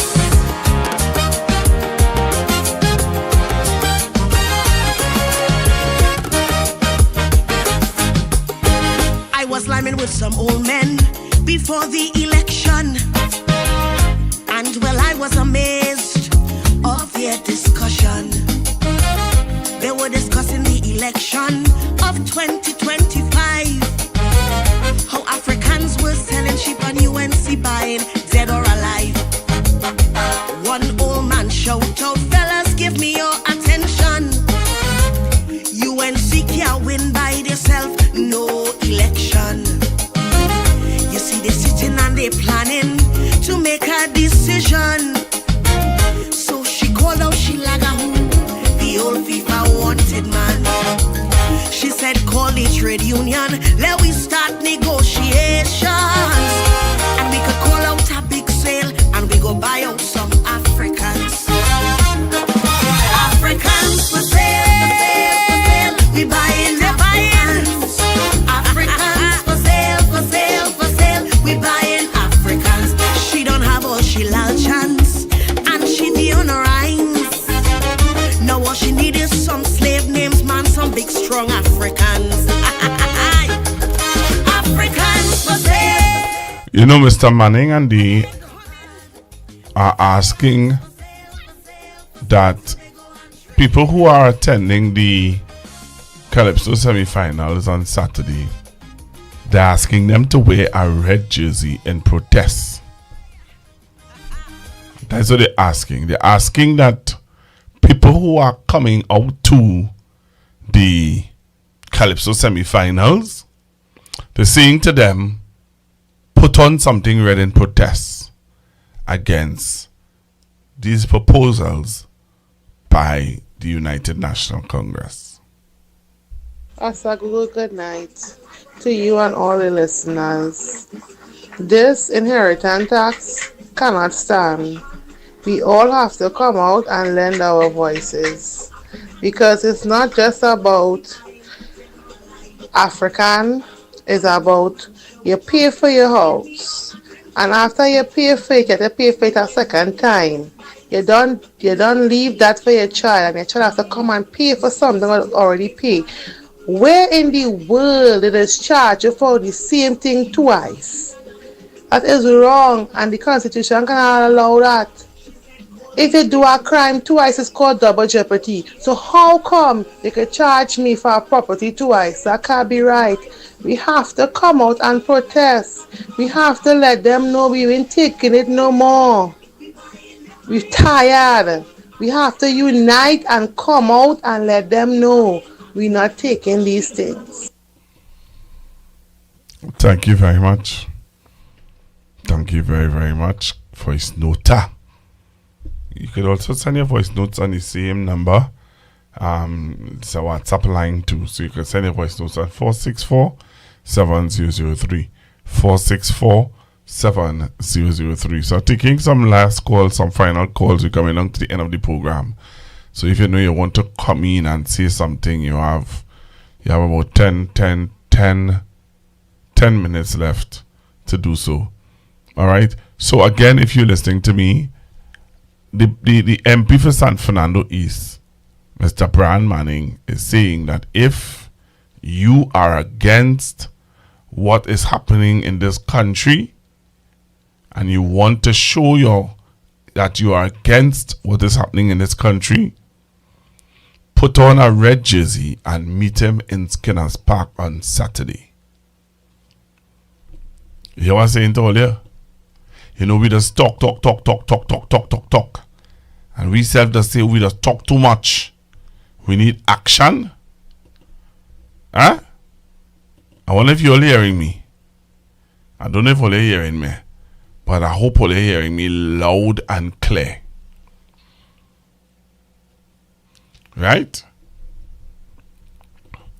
So, the MP for San Fernando East, Mr. Brian Manning, is asking all of you to join him in Skinner's Park this Saturday with a red jersey on in protest of what has been happening in Trinidad and Tobago. Join him in Calypso semi-finals at Skinner's Park with a red jersey on in protest.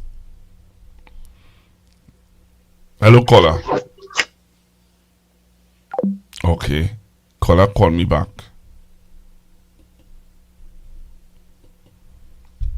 Alright, so caller, you were live, but you hung up. I don't know why. So you can call me back. Somebody sent a voice note. I'm going to play it.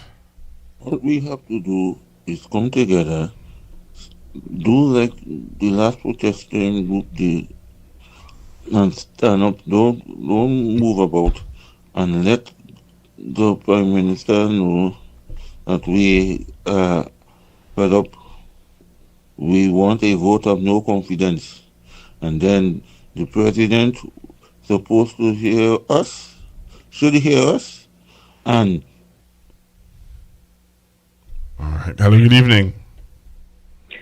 Hello, good evening, Pastor Guru. Hi, good evening. How are you? Fine, thank you. Great show. Thank you.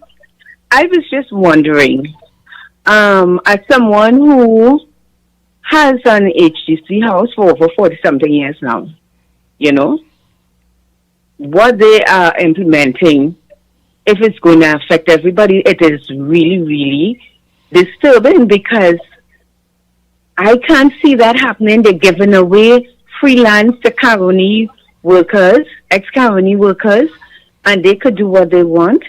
People are squatting and getting dealer comfort, and they could do what they want.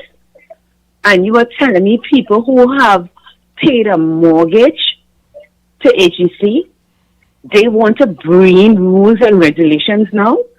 I mean, that is ridiculous. And I'm wondering if it have lawyers or they can't take up pro bono cases for people from the HDC, you know, and who own HDC homes and take them to court, because, I mean, it is really unfair. We need something legally, not just go and protest, you know.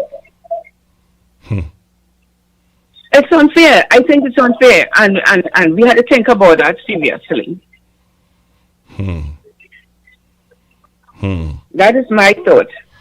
Thank you very much. You're welcome. Thank you very much for your thoughts, and please continue to call and share your thoughts with us.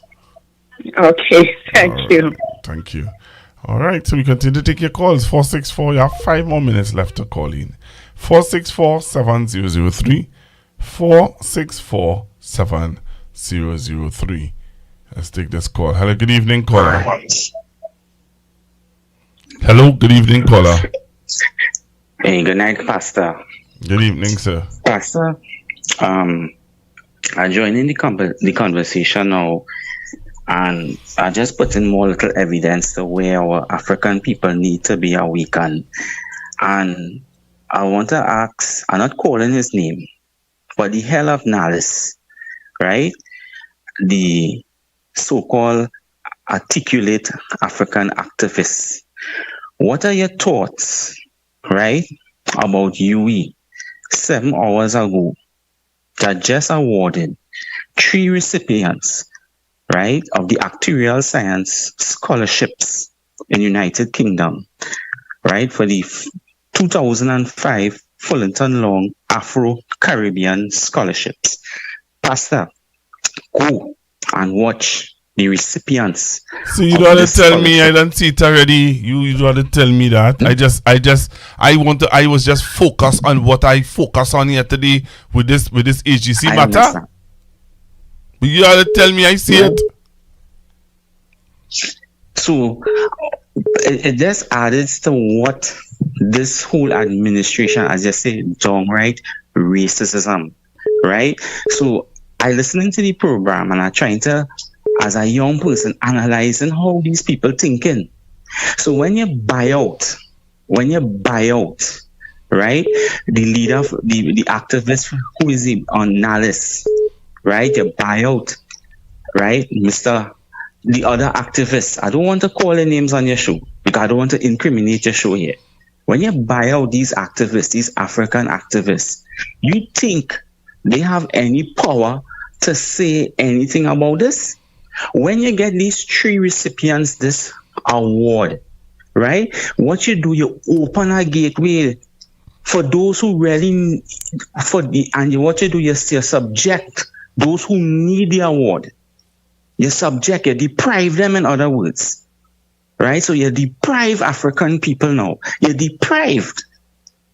And what we do, Pastor, as you say all night long, listening in the show, everybody, we just talk, and keep quiet, Pastor. Pastor, before I go, I just want to say one thing. Wednesday, I sat down for 3 hours, Pastor, and I listened, right, to the opposition leader of St. Vincent and the Grenadines, Dr. Ralph Gonzalez, by himself, on a live, by himself, bring out all the public documentations, bring out books, and sit down and have a talk show for 3 hours, educating the people of St. Vincent, showing them where your money going, what this, and expose, dispose, because that is what his whole term, this term he have here, he said that is what he's going to do. Expose, dispose. That is what he's going to do. And sat down for 3 hours, bring out all the public committee books and going through everything file by file for 3 hours with 1,000 people on the live from 10 in the morning to 1 in the afternoon. I thought that was very, very educational. I hope my beloved PNM party takes our observation. Thank you, Pastor. Have a very good night for that. All right. Thank you very much, sir. Thank you very much. I want to say something, but I will leave that there. I will leave it right there. Don't get involved. Don't get in that. Google. Know your place. Right? Know your place. I know my place now in order. I know my place. So, I taken 2 more calls quickly. 2 more calls. I feel like someone get shocked. I put it up. He just call and talk about it. So I put it up. What's the problem? Hello, good evening. Hello, good night, Pastor Google. Good evening, sir. Good afternoon. I just tuned into you and I seen something here and I really kind of wondering if it's Alice in Wonderland. No, you're not Alice in Wonderland. Afro-Caribbean scholarship. That is what I'm saying? Well, that we're seeing? But I can't understand it, you know. Well, you have to understand it. I'm not understanding that. They can't make me understand that one. You have to understand it. That is Afro. Them is Afro Trinidadians. Afro Trinidadians. They are Afro Trinidadians. With Presiero. Yeah. Yeah, no. I tell people since April the 20th. Oh, let's take that. Only vote for that. Only vote for. Spitting with face. That's only vote for. I tell them that. Only vote for that. Let me be real. Let me vote for. Let me get this song. Let me get this song. When people tell me that, I just get well annoyed, you know. So vote for who? Oh God. Let me get this song. Let me get this song. You want to play this song? Have a good evening, sir. Yeah, man. Yeah, man. I really. Go and drink some cool water. I think I'll leave this country, boy. No, you can't leave. And come back in the next 5 years. No. Don't leave. There's only people vote for. There's only people vote for. You can't leave. It beyond. It can't be beyond. It now start. Yeah, nah. And I telling you. You see, when people don't want to accept who they are. Let me tell you something. Oh, you can say that. Accept who they are. The head analyst. The head analyst. They accept who he is. What the head analyst have to say about this? You're watching in front of you. But 1980. Remember 1918? You remember we went on under Bo? Oh, Botiwari, yes. And that's why Mr. Manning. And that's why Mr. Manning had to go and get our children in Grenada Medical School and all the other medical schools. Right, and Jamaica. And yes, but they what we want. Let me play this song now. Let me play this song now. Anyway, all right. I'll leave you, right? All right. Have a good evening, sir. Hello, Pastor Google. I'm back again. Something has come to my mind. What come to your mind? I ain't talking about the topic per se. Nah, we sticking to the topic. We sticking to what you're seeing in front of you there. What's your feelings about what you're seeing on the TV screen? I supporting the Manning. Them people supposed to go there. Yeah, but what you're seeing on the screen there, do you support that? I see all on the screen. I just. All right. Well, go watch on the screen and call me back. All right. All right. Let me take some more calls. Hello. Good evening. Yeah, hello. Good evening. Hello. Good evening. Yes, Pastor Google. Tell me, what do you think about what you see on the screen? So you mean to tell me it didn't have one bright Afro Trinidadian? No, Pastor Google. This going too far. As no, it's going too far. Let it now start. So angry. I am getting so angry, Pastor Google. No, what you get angry for? I coming down Skinner's Park on Saturday, leaving a remark comment. Are you putting on a red jersey? That's right. All right then. All right. Okay. All right. Hello, good evening. Hello, good night. Yes, ma'am. So talk to me. Talk to me now. Hello. What going on with you? Hello, good night, Pastor Google. Hi, good evening. How are you? Hi. You like it? Good, you hearing me? Loud and clear. Hello, good evening. Hi. So, Pastor Google, it don't have not even one African that submits for that scholarship. Not even one. No, man, Pastor Google. I won't make it worse. The name of the scholarship is Afro. Which of them is Afro? I'm coming down in Skinner Park with my red jersey. This is enough. All right. I hear you. African for sale. We buying African. African. For sale. We buying African. What is it? Are you happy? Are you good with this? Are you good? Are you good? Are you happy? Everything to say? I find I ain't Brian. I ain't Mr. Simpleton. I ain't what going on? No, only calling. Only have nothing to say. Nobody have nothing to say. Only good with this? We good with this? We can go and sleep tonight comfortable. Only talk to me now. We going and sleep tonight comfortable with this, right? And look at these people laughing at the live. Only laughing about. Hello, good evening. Hello. Pastor, good night. You hear me? I hear you. All right. I called my partner a while ago, so I'm sharing it with you now. Cause I get it okay. I tell him come on the live and listen.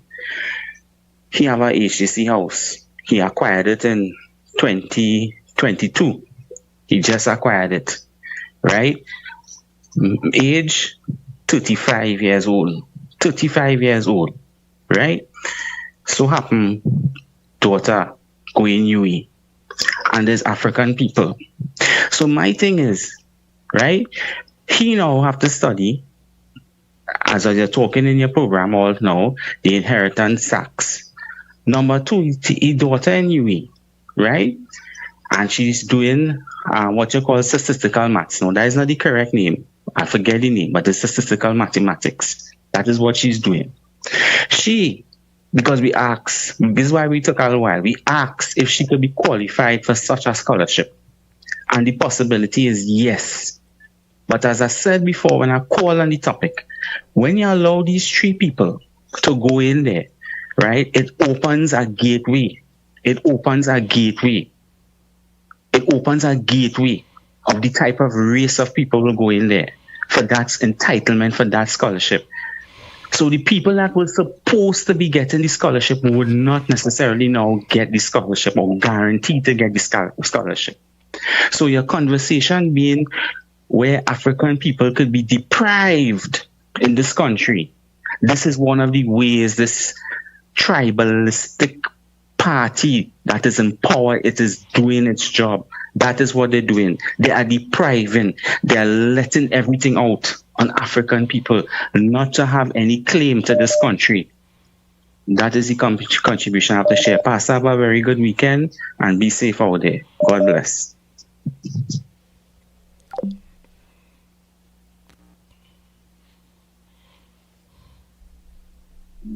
Nice. The boss tell me that she wants a Trinidad song. Swag it. The great white. Fully endorsed. You ain't seen nothing yet. You ain't seen nothing. You ain't seen now make the people suffer. It's we for the people now, vote for the oppressor. Catch it. Titan rebels, all them are utter. But we can't make Trinidad go to the gutter. Quick crime on the high and the streets get hotter. Food prices rise, soon we can't buy butter. Trinidad, man, sick, get them out quick, get them out quick. Yellow is the code, yellow is the code, yellow is the code, and I'm hardcore, they dance now, yellow is the code, yellow is the code. Hello, good evening. Yeah, Pastor, go ready to call back to me. This thing rare but new. Trust me. You know, it's an embarrassment of people that John. And if I put you, I just can't see that and come out and say something. They're sick. It's wrong. Because listen, what you see is not no Indo-Caribbean scholarship, first and foremost. It's Afro. So I want to know how Indo-Trinidadian could be involved in that. Once you step into that, you're disrespecting something. Is a disrespect to something because it's state Afro-Caribbean scholarship. You understand? And I ain't seen nobody Afro there. Somebody said they pressed it here. But I was saying to have the president or something. This is an embarrassment to the Upper Trinidad population. And if we cannot see that, then something wrong with me. Because these people doing this thing for spite. They're spiting me. All right. Thank you very much. Hello, good evening. Yeah, Pastor Google, I've seen this thing with the students and the thing. And that is a bad taste. That leave a bad taste in my mouth. And it's a study of scripture here. What doth it profit a man if he gain the whole world and suffer the loss of his own soul? But Jesus Christ is the ruler, the true ruler here. And them working, that put them people there, working with Satan. Satan squatting on a Peter land that is not even, because the Lord is most victorious on the face of this earth here. After he was resurrected and give the Father the gift, and the Father said, "No, let all the angels adore him." All power in heaven and earth is given unto the Lord Jesus Christ. And a lot of these people and them who doing them kind of thing, go see the Lord face. These leaders and them. You're correct. You're following me, Pastor Google? Yeah, man. Thank you. That is a bad and nastiness inside of here. That is why I had to call just so then I say between UNC, the devil, and the blue sea. I can't understand which part, what kind of thing them doing this?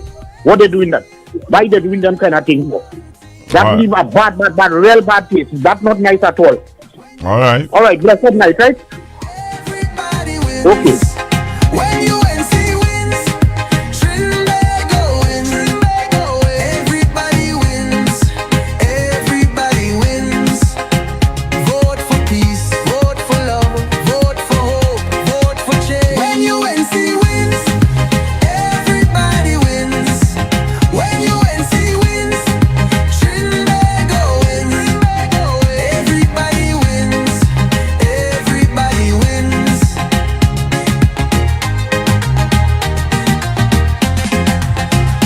Tell your neighbor, tell your friend, now is the time to rise and shine. Tell your mother, tell your father, now is the time to decide. If you want leaders who can restore hope, place your ex by the rising sun.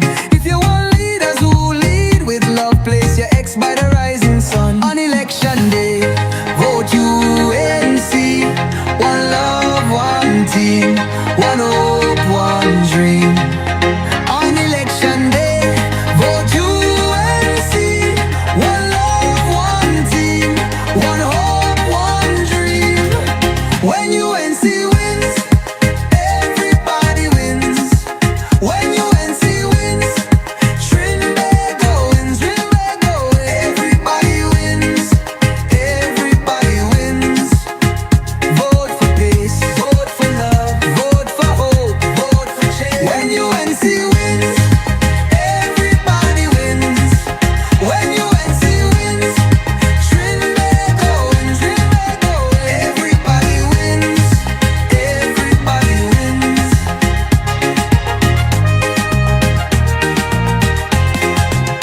On election day, vote UNC. One love, one team, one hope, one dream. On election day, vote UNC. One love, one team, one hope, one dream.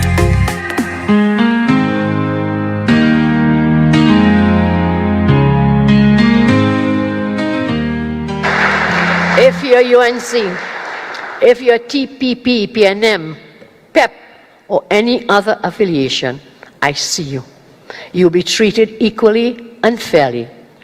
I made a promise that everybody will win, and I plan to fulfill that promise.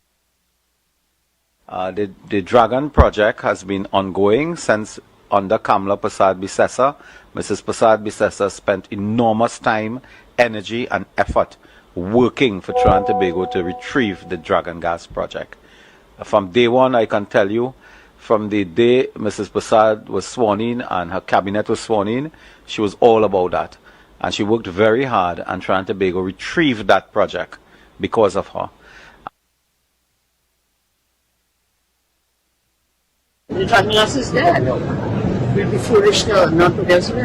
And in fact, we should have started that 6 long ago. We should not have put everything into the Dragon gas. That is dead. It is dead. They kept it alive for 10 years.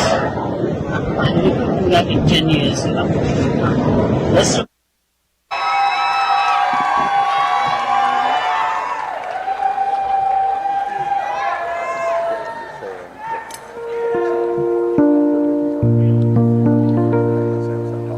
Africans, for sale, for sale, for sale. Africans, for sale, for sale, for sale.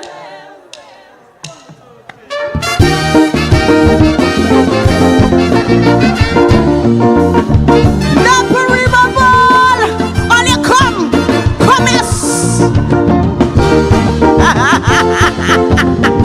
All you good, yes?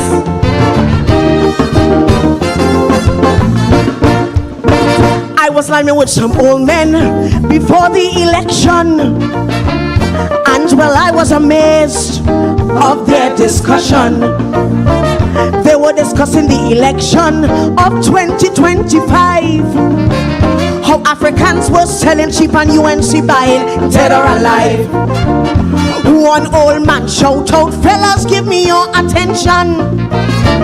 UNC can't win by themselves, no election. You see, they're sitting and they're planning to make a decision. So she called out Shilaga, who the old FIFA wanted man. She said, call the trade union, let we start negotiations. And we could call out a big sale and we go buy out some Africans.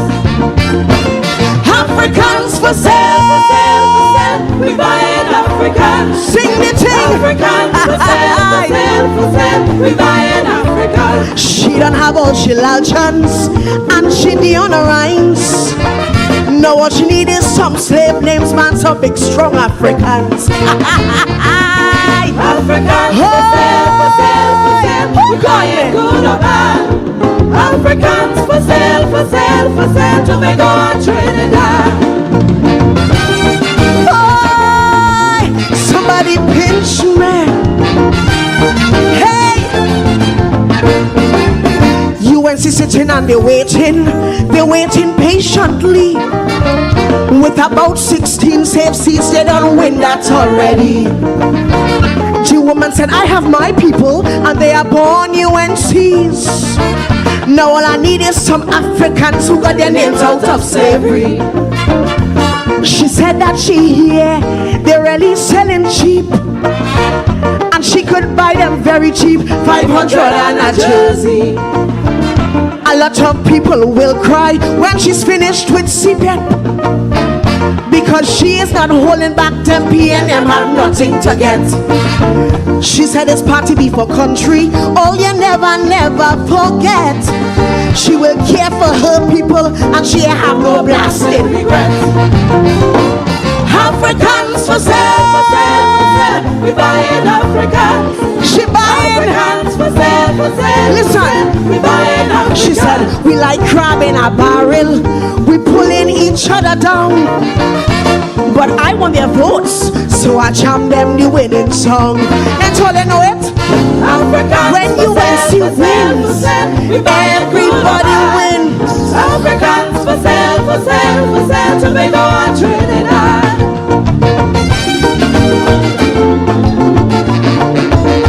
Hey, who called me?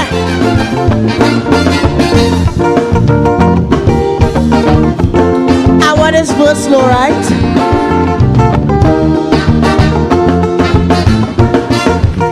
The black mines in Tobago, she's working on them with ease. But she's not afraid, because monkeys say cool breeze. She said the last time she was easy, this time there is no room for mistakes. Cause when she's done with Tobago, it's either they make or break. She has her eyes on Moruga, especially Samuel Cooper. They got a lot of P&M houses, but none of them can remember. She's buying some in 6 company because they're nice, they're bad and they're trim. The ancestors came from Africa and all of them is Americans. She passed through 5 company and she bounced up Madingo. Well, boy, she makes she name cause she gets Africans. Africans for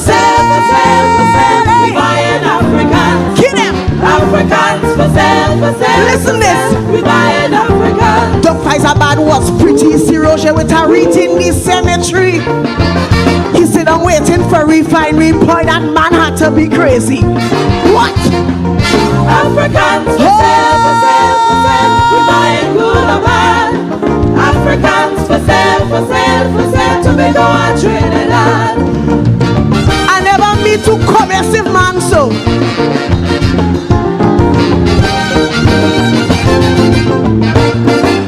She said my people are loyal. They don't vote for other parties. But them PNM people just show them some money, staggered roti. She said I have my safe seats in the safe hands of Caroni. She'll go on to St. Couva, straight down to St. Paris. She said I love my people. For 10 years we out in the rain. But when I get back in there, things will never be the same. To all of my people, you must get your rightful place. And I don't care who's sitting there and think I am talking race. You all know what's hurting me. You see that, Dr. Rowley? We don't hide up all we money. The damn man change the currency. Hey! Africans for sale, hey, for sale, hey, for sale. Hey. We buying African. Kill them. Africans for sale, for sale, for sale. We buying African. They bought out PSA. They got them for 10%. Now they could beat the chest and laugh because they know it's money well spent. All your love, all your Africans for sale, for sale, for sale. We buying good or bad. Africans for sale. Song is Big Sale.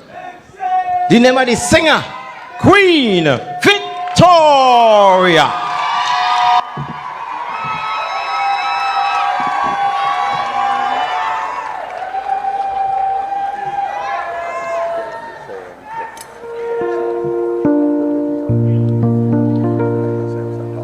Africans for sale, for sale, for sale. Africans for sale, for sale, for sale.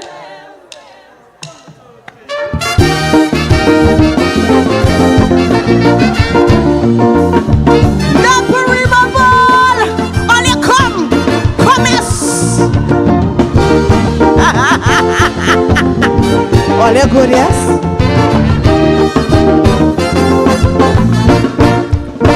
I was lying with some old men before the election, and well, I was amazed of their discussion. They were discussing the election of 2025, how Africans were selling cheap and UNC buying dead or alive. One old man shout out, fellas, give me your attention. UNC can't win by themselves, no election. You see, they're sitting and they're planning to make a decision. So she called out Shilaga, who the old FIFA wanted man. She said, call the trade union, let we start negotiations. And we could call out a big sale and we go buy out some Africans. Africans for sale, for sale, for sale. We buying Africans. Sing the thing. Africans for sale, for sale, for sale. We buying Africans. She don't have all she chance and she the honor rhymes. No, what she need is some slave names, man, some big strong Africans. Africans for sale, for sale, for sale. We buying good or bad. Africans for sale, for sale, for sale. Tobago and Trinidad. Somebody pinch me.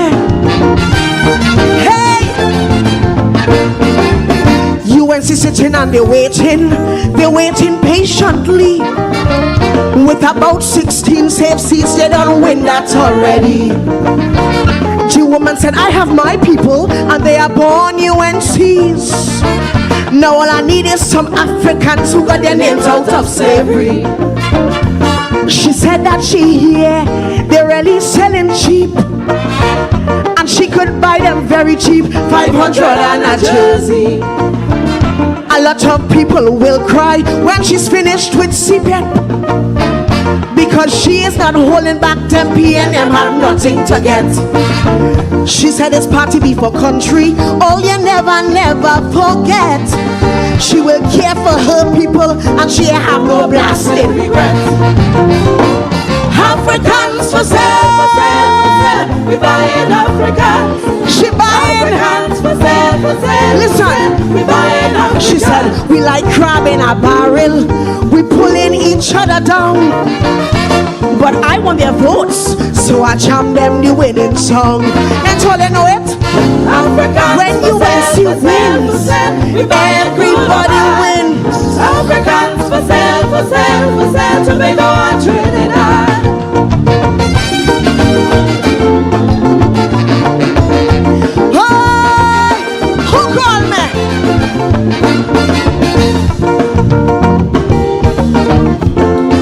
This verse slow, right?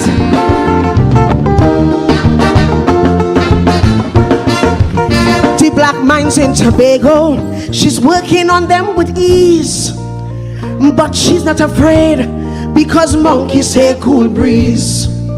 She said the last time she was easy, this time there is no room for mistakes, cause when she's done with Tobago, it's either they make or break. She has her eyes on Moruga, especially Samuel Cooper. They got a lot of P&M houses, but none of them can remember. She's buying some in 6 company because they're nice, they're bad and they're trim. The ancestors came from Africa and all of them is Americans. She passed through 5 company and she bounced up Madingo. Well, boy, she makes she name cause she gets Africans for Africans for sale, for sale, for sale. We buying Africans. Kill them. Africans for sale, for sale. Listen this. We buying Africans. The Faisabad was pretty serious with her reading the cemetery. He said I'm waiting for refinery. Boy, that man had to be crazy. What? Africans for sale, for sale, for sale. We buying good or bad. Africans for sale, for sale, for sale. Tobago and Trinidad. I never meet too commercial man so.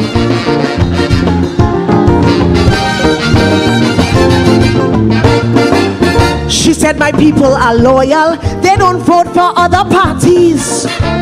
But them P&M people just show them some money, staggered roti.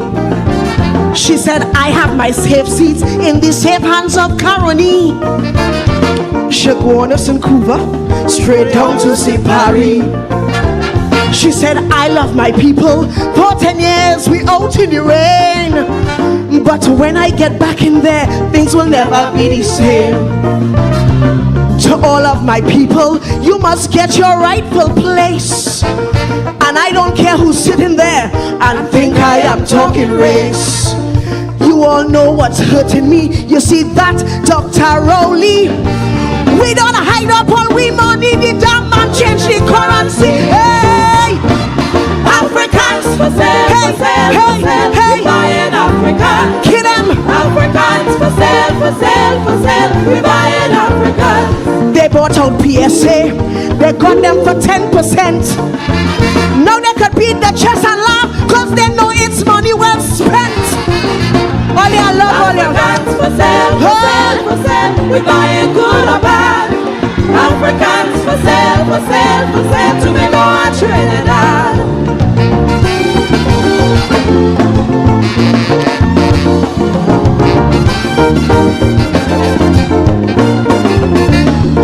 Africans for sale, for sale, for sale. We buying Africans.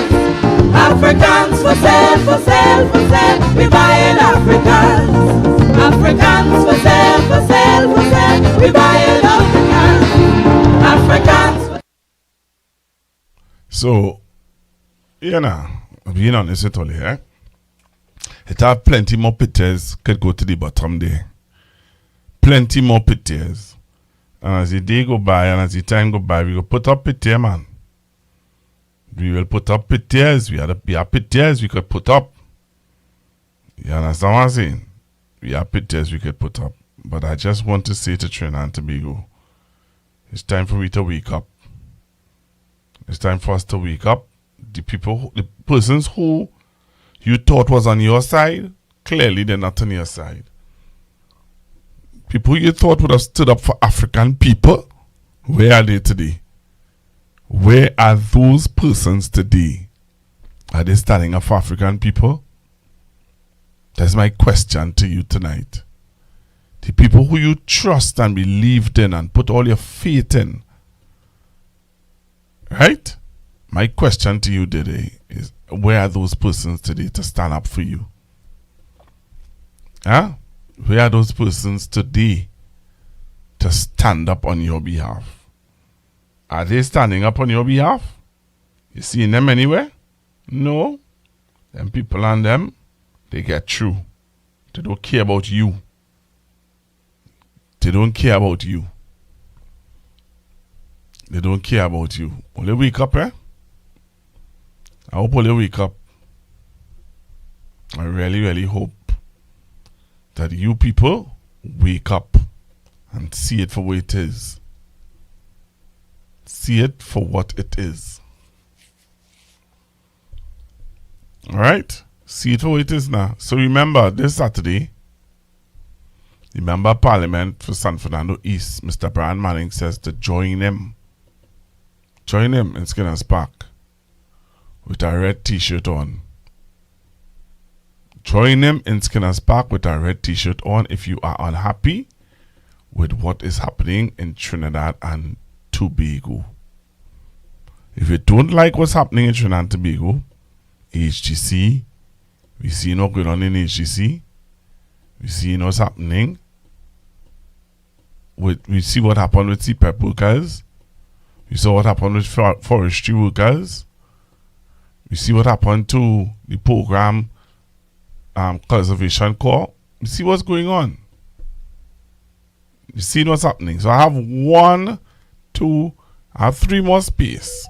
This man calling in this hour when I looking to come off the live. Sorry, Pastor, but I just came from your area there. Pleasantville? Yeah. You went by Papi's or what? You can't get in there. How about 1 million youths? That's why I'm calling you. It's all. You know what came across my mind when I got there? I watching the youths how they able to come out and go to these type of shows. And I asked myself this question. Why did MP Manning only win by so less votes than his father would have won when his father was there? Well, actually, even Mr. Mitchell, Mr. Randall Mitchell. Well, not only him, but most of the PNM candidates.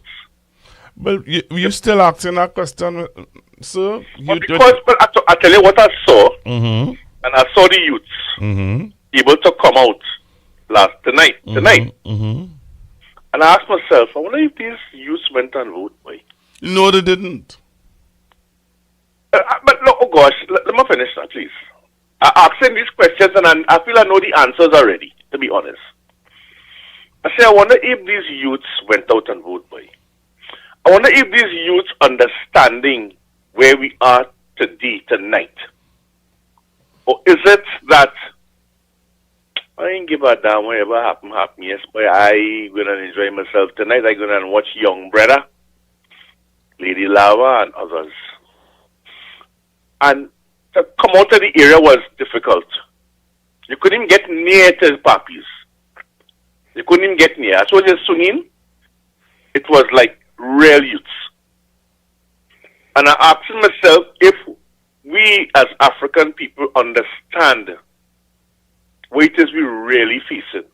In less than a year. I just say, let me bring this, and it's late, I know that. But I say, because we went to drop some people there. And I say, let me just bring this to you. And to whoever else is listening tonight.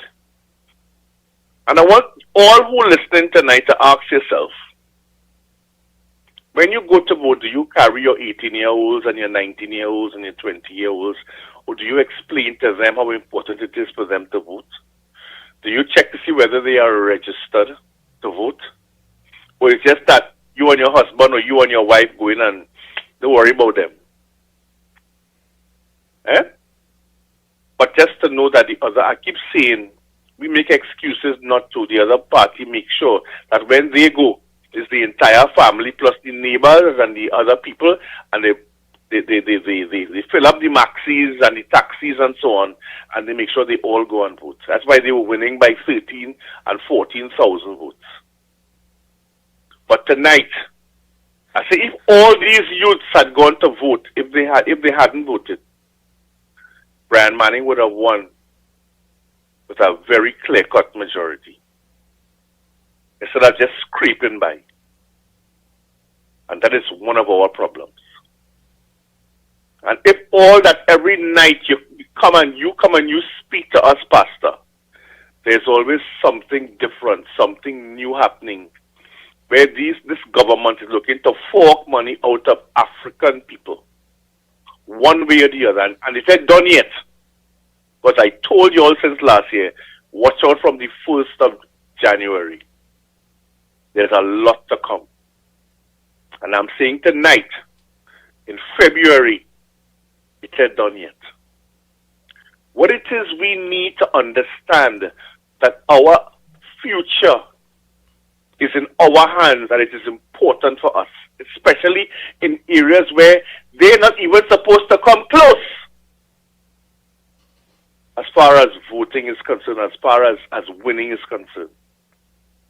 What it is we're not understanding, what it is we have to say or do for the youths who could come out tonight, this body night. You understand? I have no problem with them enjoying themselves, I have no problem with that. Go and enjoy yourself, that's fine. This is the festive season, it's the carnival season. What it is all you're not seeing that is being driven down our throats during this season. During this season, and they know that the same thing that they did for us for Christmas, they're doing to us for Carnival. After Carnival, then we go realize that, say, wait now, here's what really happening. You take pen and paper tonight before I left, I watch you taking pen and paper to do the sums, to do the maths. That's what all of us supposed to be doing. All of us. Not just you, Pastor. So it's only important to you. Why is it not important to other people? It should be important to you and to me and to everybody else that looks like us. Because if we're not seeing it now, what is happening to us? If we're not seeing that when they're shaking the hands of grandchildren who going to get land and areas to farm for free and inheriting it long after their parents would have passed. And what we're not seeing, that we have to now come and pay money we don't have, money our children don't have, to pay so that we could get a roof over our head to sleep. And if you can't pay, you're out on the street. They go send police for you. Tell you, but you can't stay here because you don't have the money to stay here. You can't inherit here unless you pay. All these new set up things, and it's effective immediately, Pastor Google. They say, well, there's consult. Actually, I don't want to hear that word consultation again, I'm telling you from now. I don't ever want to hear that word. Once PNM come back in office, I don't even want to hear that word muttered out of anybody's mouth but consultation. All I am hearing from now is effective immediately. Effective immediately. Effective immediately. We have to listen and understand what's going on. And if we don't understand now and realize, okay, we make a mistake. Not me and you, Pastor. We voted. But those who didn't vote, and those who was vexed, and those who will look for an excuse not to. If we're not understanding that now, and that all of we can go by pappies tonight, that you can't even reach by pappies because of the extent of vehicles and the amount of people walking in that area, the amount of youths I saw tonight, this hour the night. And I keep asking myself, I wonder if they will vote, boy. I wonder if they understand what... I don't repeat myself, because it just hit me tonight. And if these people understood, these youths understand what's going on, that tonight they may have a place to go and rest their head. You never know what will happen tomorrow when they realize that they have to inherit something, but to inherit it, they have to pay for it. And they ain't just paying $700. They have to pay loud. Loud money, as we say. Loud money. It's only then they go pick up pen and paper, Pastor. It's only then, but they're picking it up now. They're doing like you. Picking up pen and paper now. To do the sums. To do the maths. Do the mathematics. To realize that, hey, oh good. Now boy. We have to look at this differently. What are we going to do about this? What are we going to do? Put tears in the eye when it's too late. The saddest words in the English language is too late. That's what we're going to do then. And we should be doing it now. And fighting for the same youth before we kick the bucket. What are we going to do? I just had to call in and tell you what I see tonight, Pastor. I want to tell you real youth. I want people to understand. I mean 200 or 300 youths, you know. I'm talking about you couldn't even reach my pappies. You couldn't even reach because the amount of people and the amount of cars in this little area. And I had to ask myself these questions. So, Pastor, have a good night. And it's just something I know that when I get up tomorrow morning, it will still be on my mind. That I hope it's on everybody else's mind who would have listened to you tonight and night before and so on, to understand that we have a problem and the only people to solve it is we. Is we. Nobody else. We have to stop these people in their tracks. Otherwise they're going to ride us into the ground. And at the end of the day, we will have nothing. Have a good night, Pastor. Same to you, sir. Same to you. Well, that was our last call for this evening. And, you know, he said some things that I hope resonated with some of you. Yep. And that event is actually happening in my community as we speak. You know, every Thursday night.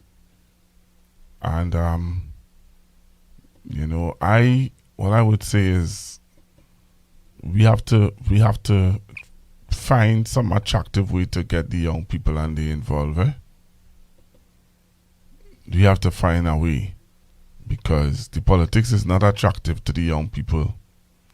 Because if they're seeing people who working hard and believing that, hey, this man worked so hard for that party, that person worked so hard for the community, and gets no reward for it, then they're not going to get themselves involved in something where they don't think that it is profitable or rewarding to them. For most of you, for most of you who are the elders, you always say just do it for love of country. You know, but most of the young people will say, yeah, for the love of country, you know, but at the end of the day, it takes more than just love our country to keep, you know, my phone going and whatever else happening. So you know what? I think I said enough for this evening. Enjoy your weekend. Please be safe. Please be safe for this weekend. And as I said earlier on, Mr. Brian Manning is asking that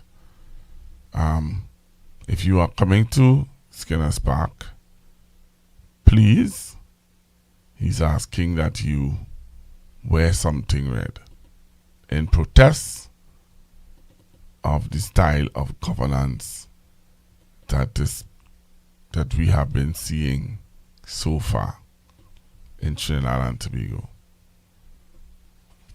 All right. I know that this evening program would have ruffled some feathers, but sometimes your feathers need to be ruffled because some of you not understanding what's going on, you know. Some of you not understanding. If you're not, I don't want to feel you're not understanding. I think some people are just ashamed of what is happening in Trinidad and Tobago. Some people are ashamed. Some people dog eat their shame. So, have a blessed one. Take your time on the nation's roads. And please, please, please, please, I beg of you, open your eyes and see what is happening in Trinidad and Tobago. Alright, so again, thank you all very, very much for being a part of Constructive Talk. Talk to you guys on Monday. Except something drastic happens between now and Monday, you know. So have a blessed one. Bye-bye. And thanks again for being on the live. The information provided by the speakers and or presenter on Facebook and YouTube is for general informational purposes only. All information is provided in good faith. However, Constructive Talk makes no representation or warranty of any kind, express or implied, regarding the accuracy, adequacy, validity, reliability, availability, or completeness of this information.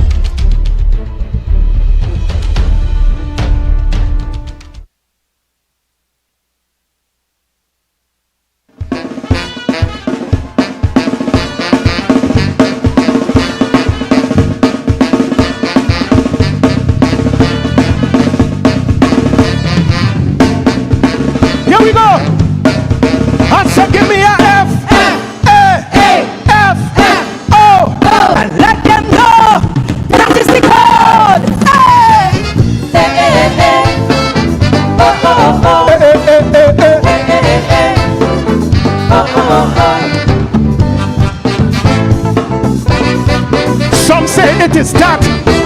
I go get the facts. Hear me good. We experiencing a global phenomenon. With serious issues, mankind choose to fool around. Then they go find out facing real consequences. That when you play totish games, you win foolish prizes. The mighty US of A, look how them in disarray, because they forget the first dose of MAGA madness. So with the short-term memory, they welcome back Donald T. to give that fascist a second term in office.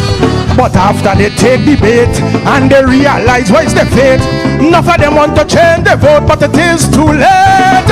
You see the FA, FO, I see the FA, now they got FO. The young man but true to snap the election fingers fast. Although every poll warn you that would have be a shock. FA, FO, I see the FA, now they go FO. But look, Donald distracting when it's soaking. He naming the Epstein files. So the bankies worried they're voting a presidential pedophile. FA, FO, I see the FA, now they go FO. You see when you're FR wrong, there's no doubt. The Mungo Sam will find out that what's sour in Bam Bam starts sweet in the mouth. Why you shout FA, FO? I tell you that is, tell them that is the call. Oh, say, can you see? You see the code? F-A-F-O. Hear me? Trinbagonian love all foes, you know that is the truth. So when America Trump, we just follow suit. If them MAGA morons is America's concern, well, we present government is easily their clones. From 2010 to 15, the tenure was so obscene, scandalize the land and destroy the economy. But like we missed the free for all, incompetence and bubble, so we bring them back to finish mash up the country.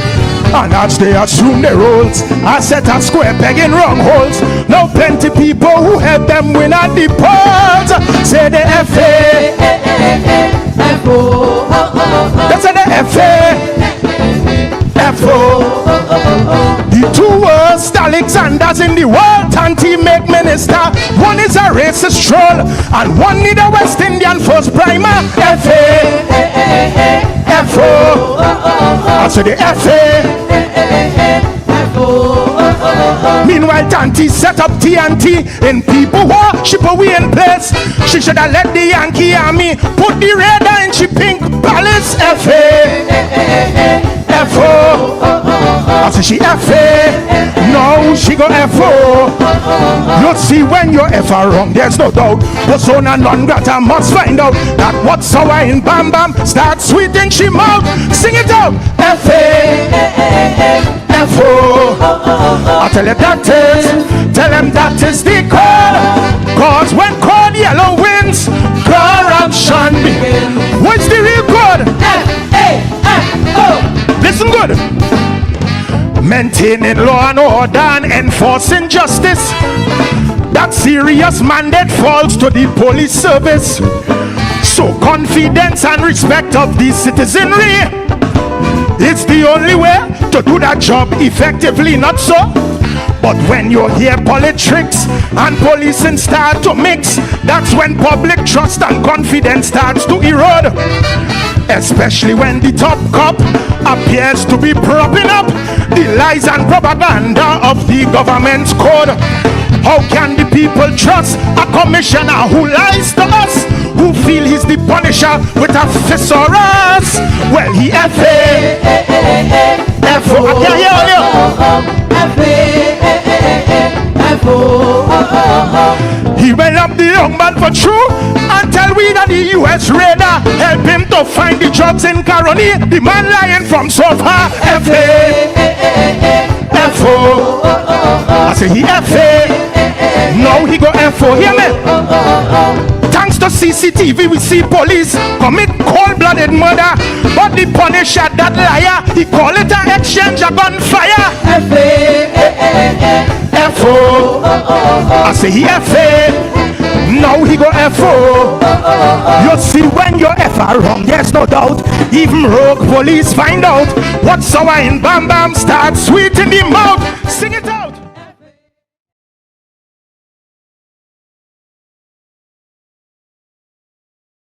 Presenter on Facebook and YouTube is for general informational purposes only. All information is provided in good faith.